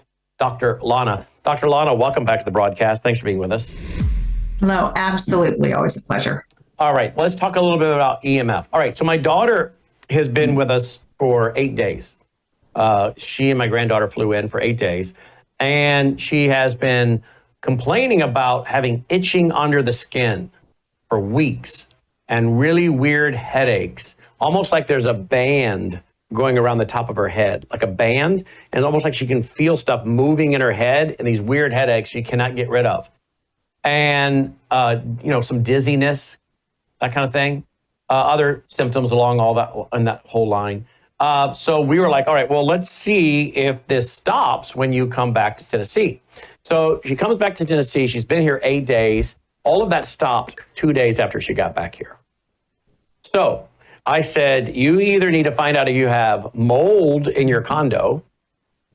Are we talking mold? But she also lives in a part of Florida that is just absolutely very, very populated. And she's like in a very, very heavily populated area. And I said, you're surrounded by cell towers, EMF, computers, this big building you're in has got all these people using this stuff. I wonder if it's EMF. So we're sending her home with some of the EMF blankets that we have from worldviewtalk.com. We're getting her one of the beanies that she can put on her head. And we're just going to see if we can knock down the EMF and if that improves it. And if it doesn't, then we know, okay, it's not that. Let's now check into mold. Tell me about, what the path we're on here, exploring and figuring this out. What are your thoughts when I tell you this story? Right. Well, first of all, you're so smart because you went one step at a time and it was so logical, made so much sense. And the EMFs are a real threat to all of us. We live in a Western affluent nation. And after, when they started 5G, it was in 2020. So everybody was busy, worried about, all the other bad things that were going on in 2020. And 5G was popped in there as well. So let me just share with all of you what is happening with you. You hear me, a lot say, hey, we have these, we have, our cell phones, our computers. So what that does is it produces a molecule in our bodies called peroxynitrite. And you can look it up, peroxynitrite, and that is a nitrogen-based free radical. Mm-hmm. So it lives longer than the oxygen-based free radical. And peroxynitrite can absolutely give you symptoms of low-grade headaches or fatigue, or sometimes you might feel cold hands, cold feet. You might be chilled. You might feel like you're coming down with something. And then you just might feel some malaise, like you just don't have a lot of energy. But the headaches are a real piece of this. And Brandon, we can't make this up, but I would highly recommend for your daughter, you're right, the EMF blankets that you have, the beanies that you have, of course. But guess what? The only thing in the world that kills off, mitigates, and destroys peroxynitrite from 5G, from cell phone radiation, is glutathione. Are you serious? Are you serious? Absolutely. And I think your viewers all know they have trusted you for decades, and they're learning to trust me. We can't make this up. I had no idea you were going to ask me this. No, we don't rehearse the show, so she has no idea what's coming. No, glutathione is God's molecule. He put it in every cell, in every human, every animal, every plant. And you know that this company has shrunk the glutathione molecule down and wrapped it in water, more pure than hospital IV. So I would tell your beautiful, intelligent daughter to take 2 white capfuls and swish them 3 to 4 minutes. And then she can spit it out and do this about 3 times a day. And I'll share with you too. Let me just stop you right there. You're saying that the glutathione will do what related to EMF? Glutathione is the only molecule known to man that will mitigate and destroy and kill off, if you will, peroxynitrite. And peroxynitrite is that damaging nitrogen-based molecule that is produced from 5G, from your cell phone. We cannot escape it. Glutathione is the only molecule that will destroy. It destroys all heavy metals, all pesticides, herbicides, and toxins, and it's the only thing that'll destroy peroxynitrite. It's why we tell everybody, swish 2 teaspoons, 3 to 4 minutes. You can spit it out. Do that at least twice a day, especially if you're over 18. The other thing your daughter may do, and all of you may do, is, and I know it's hard. These fancy things, they do a lot of things, and we don't even know how we'd live, sadly, without them, right? But keep them away from your bedside. If you can put your alarm up loud in the morning and put your phone on the other side of the room when you go to bed, make sure that also that you are not using, I know they're handy, do not use those earpods. The wireless earbuds. Those wireless earbuds. Yeah, I won't use those. No. That's it, the earbuds. No. And don't hold this thing up to your head. Please use the long wires with the old-fashioned, earphones, earbuds, and keep that fancy phone away from your head. And guys and girls, ladies and gentlemen, don't keep it. I know I did this. I was at a work event a couple of weeks ago and I had a side pocket and I was keeping my phone there for convenience, but it was only for a couple of days. Do not keep your phones on you. Ladies, if you're working out, exercising, oh my, for Pete's sake, don't stick it in a sports bra. Don't stick it in your leggings. Guys, don't put it in your pockets, front or back. Keep it, keep it with you. And guys, there's all kind of cool masculine things that you can have, like folding wallets and stuff. And ladies, keep it in a crossbody bag or somewhere else that's off your body. But I'm telling you, glutathione will mitigate and kill off the molecule called peroxynitrate that is emitted from, it's cellular radiation that's emitted from our cell phones. Wow. So I know we can't diagnose her here, but if you had to guess, do you think it's EMF or do you think it's mold in her town, in her condo? What would you think? Why would she have these symptoms and they stop 2 days after she comes to Tennessee and is away from there? It could be a few things in general, and you're absolutely on the right path. I mean, I'm not surprised. So the EMF, number one, and you've taken care of that. And I want to make one more comment for all of you that may help you out. Put your zip code in the computer and look for cell towers. There was an area in our city and the kids in the high school were all getting thyroid cancer. Yeah. What? 16, 17, 18 Thyroid cancer? This was years ago, and they all lived in this neighborhood with a row of like the cell towers and the wires and everything down this one street. It was a lovely neighborhood.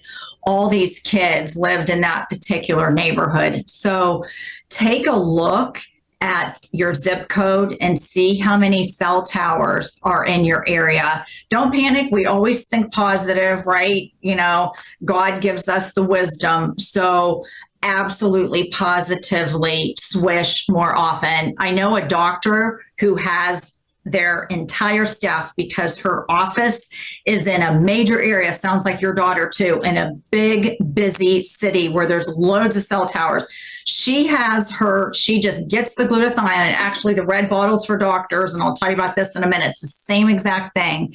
So she has her entire staff swish 2 white capsules for a few minutes in the morning, swish at lunchtime, and swish before they go home. She does that as a total courtesy to her staff and her team in her doctor's office. And I'm going to say one thing. If you are watching Brandon, and I hope you've done this for years, and you're a doctor, you're a healthcare professional, and you want to know how to carry this in your office through Brandon, just reach out to me at inspiredbywellness.com. We'll help you get an account through Melissa and Brandon, through Worldview, and we'll help you get this in your office. Brandon and I didn't even talk about this, but there's a way for you as a healthcare professional to carry it in your offices to help all of your patients, because everybody over 18. So let's talk about water. Could water be another issue we should look at? Absolutely. I mean, there's so many contaminants in the water in our country, and that's easy to test. I'm sure she has a great water filter. Well, we have one for her from worldviewwater.net, to be honest. So there you go. Perfect. But water is very important with all those chemicals that are in there we talk about all the time. Absolutely. By the way, I did put in her zip code. In an 11 square mile area, there are registered 533 cell towers. Bingo. She needs the beanie, the blanket, and the glutathione squish. Can you believe that? honestly. 533 cell towers in an 11-mile radius. Unbelievable. It's so common in big cities. And people don't think about that, and they don't feel well, and they're getting headaches, and they have fatigue and joint issues and all of that. Very important. I'm wondering how many are in my zip code. Let's see here. Absolutely. Glutathione swish, the beanie, the blanket. There are only 75. That's why she feels better at your house. There are only 75 within a 1 mile radius. There are 75 cell towers. Mm-hmm. But that's a lot better than 533 in 11-mile radius. That's why she feels better. Mm-hmm. Exactly. Wow. So swish the blanket, the beanie, and keep the phone off your body, and don't use the earbuds. Definitely swish 2 to 3 times a day for 2 to 3 minutes, 4 minutes if you can. You can spit it out, but glutathione absolutely will mitigate that cellular radiation. That Isn't that something? I guess I never really thought about looking up the cell towers in your area, but that does make a lot of sense, doesn't it? Mm-hmm. You don't believe I have patients do that, and they're like, "Oh my goodness, I had no idea." And then we do a few things. The glutathione swish is one of them, and they start to feel better. Isn't that something? All right, let's move on to this other article here I brought up. Let's see if I can find it back again. Here we go. Damage from gut bacteria may play a role in the rise in colon cancer in young adults. I guess the gut bacteria is, here it is, it's from an E. coli. And it's also, I guess, let's see, I saw when I read the article earlier today, a word for this bacteria in here. I thought I saw it. Let's see, toxins may, okay, there it is. But part of the story could be calibactin, a toxin made by certain strains of E. coli and other bacteria. And they're showing that this strong link between this DNA damaging toxin and colon cancer among young patients. What do you make of that? And it goes back to, I'm a digestive health specialist, and I hate to just take that hammer and pound all the nails, but when you think of infants and toddlers and children and gut health, one of the main things that will destroy your good gut bacteria, your baby's gut bacteria, your toddler's, your child's, in one fell swoop with one pill, one medication. And you go back to the vaccine schedule with our infants and toddlers and our children, and they are linking a lot of that toxicity to childhood infections. And they're not talking about the fact that, forget the vaccine conversation for a minute and the obvious things, linking to Asperger's and autism and all kind of other, behavior issues and illnesses. When you take a medication, whether that person is 6 months old or they're 6 years old or they're 60 years old, one medication, one pill, one injection will wipe out that individual's healthy, beneficial gut bacteria. And 70% of your immune system is in your gut. So your strength of fighting diseases and infections and colds and flus and viruses, the majority of that army is in your gut. And vaccines and medications destroy that army in one fell swoop. That's why I talk a lot about good, healthy prebiotics, good water, the glutathione, but they're linking this back to childhood infections. And what are they doing with vaccines? They're wiping out that child's, army of good gut flora. It's really, it's all linked together. Okay. One last thing I want to plug here, because I do it every day. You know it. I take my Bella Grace. I swish with my Numi. Oh, by the way, Saturday, I wasn't feeling well at all Saturday. And it was my birthday, by the way. And I had to go out to, I didn't have to go. I was going to a birthday dinner. My daughter and son and granddaughter and wife and his girlfriend were all taking me to dinner. And I was studying all day for my series I'm teaching on Revelation. And I've been studying all day my study. And We had to leave at like 6:30, and I went into the bedroom at like 6 o'clock, and I thought, all I want to do is go to bed. I just feel horrific. I'm fighting something. I don't feel good at all. I laid down in the bed and thought if I could get a 10-minute power nap, maybe that would help. But, you know, my wife's like, you need to get up and get going. We need to be on time. So I didn't have time for that. I came home. We had a great time, but I came home. I went to bed. Sunday morning, I got up, got to my desk to spend the day studying again for Sunday night's lesson. And I thought, you know what? I'm bringing my Numi into my study. And I set that on my desk so I would be reminded. And every hour on the hour for the next several hours, I switched with Numi. Do you know by that nighttime, I was feeling considerably better? So I can just tell you, when you start feeling low energy, like you're coming down with something, sore throat, bad drainage, I'm like, I feel like I'm fighting something. I just started swishing every hour on the hour. And by that night, I turned the corner. Absolutely. I hear this all the time, and people gargle with it. You've said in the past you've gargled with it, because if you think about it, glutathione kills off everything: toxins, poisons, viruses, variants, heavy metals, absolutely everything. And the fact that you can get it in your cells in seconds is remarkable. I had a patient that had a heart attack, the whole thing. They had to go through the whole cardio rehab, and everybody else was tired, fatigued. They didn't feel well. My patient was swishing at that point in time probably 5-6 times a day because they were recouping from a cardiovascular event, and they're doing very, very well. But I've had so many people with colds and flus and pneumonias and all the above, and it is like a natural, medicine cabinet, so to speak, without making any health claims. Absolutely don't want to be without it.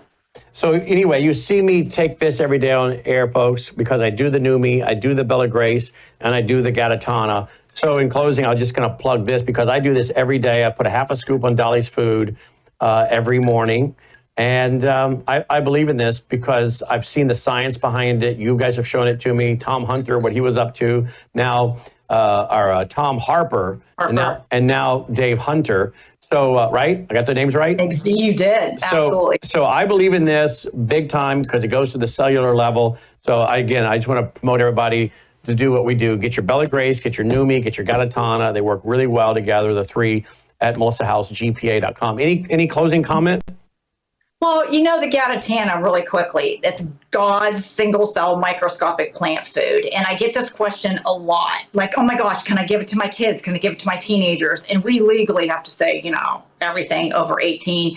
But as a mom, absolutely, it's microscopic food that gets right into the cells. And we've talked a lot about not feeling well, fatigued, or even if your kids they're going to school, they're going to college, they're going to grade school, and they're around a lot of kids and a lot of people. So if you want to protect their immune system, it's the 1-2 punch with the Gatatana and the glutathione. And I want to say happy belated birthday. And it's the 26th then, is that right?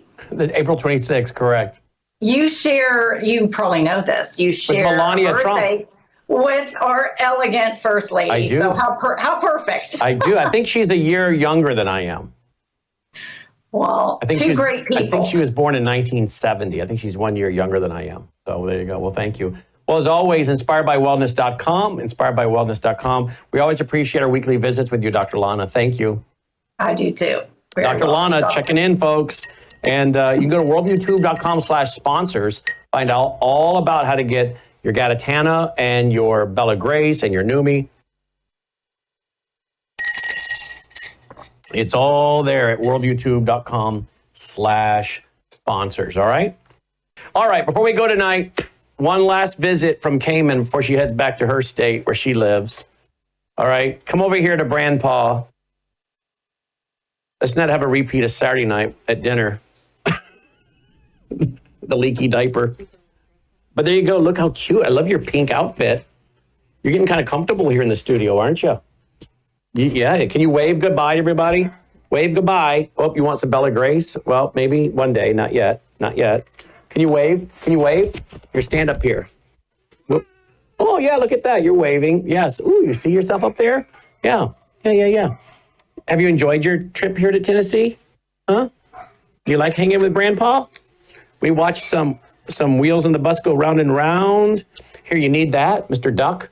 Oh, you love that, don't you? All my kids, there's a little fuzz on there. There we go. All my kids love that nookie. Gotta love that nookie. Ain't alive. Wish we had thought of this idea. What's this called, Libby? Wubba Nub. Wubba Nub? I wish we'd have thought of that idea, right? The Wubba Nub? There we go. All right. Well, I'm glad you came to visit.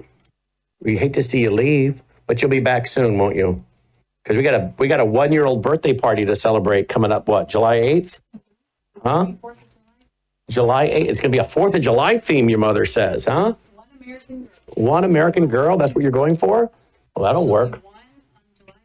July 8th, 1 year old. All right. You've been a good girl. Whoa, there's the coffee. You've been a good girl, that's for sure. You want to crawl? You like to crawl? You'll be walking by the next time. Next time I see you, you'll be walking. You're going to be walking, aren't you? Yep, you're going to be walking. You're waving? Hello. You're waving at your mom? Yep, you're waving at your mom. Yep. All right. You're getting heavy, I'll tell you that. You're getting heavy. You're a good girl. You're really crazy about that Bella Grace, aren't you? Well, good. There you go. There you go. Mm-hmm. Yeah. Do you see yourself up there, Cayman? Do you see yourself up there on TV? You see yourself? Do you? Yeah. Well, that was smart. You looked back where the noise was coming from. That was smart. But I don't think you see yourself up there yet. Yeah. I bet if we put a Wheels on the Bus Go Round and Round show up there, you'd look at that TV then, wouldn't you? She loves music. Yeah, she loves music. All right, give me a kiss. You're a good girl. Woo! Uh-oh. Somebody's very jealous. But you love Cayman. Dolly loves Cayman. You guys have become big buddies this week, haven't you? Yep, you have really watched over her. Yeah, that's some Bella Grace. You two could get into a lot of trouble together. You know that? You guys are like a little accomplice here. All right, well, now you're going to pull the whole computer desk. You're going to pull the computer right off the desk. Yep, that goes on the computer. It's supposed to be there. All right, give me a kiss and we'll let you go back to your mom. Now he can't see you smiling. Give me that nookie thing. That's what all the moms complain about and the grandmas, that it hides their expressions, right? Well,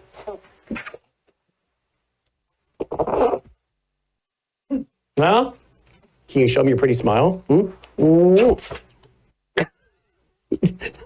Dolly wants your nook. She wants your nook, that's for sure. All right, here, take Mr. Duck. Here's your nook. There's your nook. There you go. You got it? You got it? All right, there's your nook. All right, here, go to mom. Wave bye. All right, love you, babe. Wave bye-bye. Wave bye. Can you wave bye? That's a good girl. That's a good girl. All right, here you go, mom. All right, there we go. All right. Woo! All right, that's a great show tonight. Roll the music. Let's call it a night. Hey, if you appreciate all we're doing here, worldviewfoundation.com, worldviewfoundation.com. You'll also find our mailing address there if you prefer to support us through the mail. Now, remember, folks, we need to bring in our normal budgets for the month, but we got to bring in several $1,000s more to cover the 8 days we're going to be in our nation's capital and our trip, filming, doing interviews, lots of footage for a patriotic special. You don't want to miss out on that. We'll be presenting it to all of you. So please go now, worldviewfoundation.com. Thank you. May God save America. Take care. Faith, spiritual values, moral issues, government, economy, education, work, responsibility. What we think about these depends on our worldview. Now, VCY America presents Worldview Radio with Brannon House.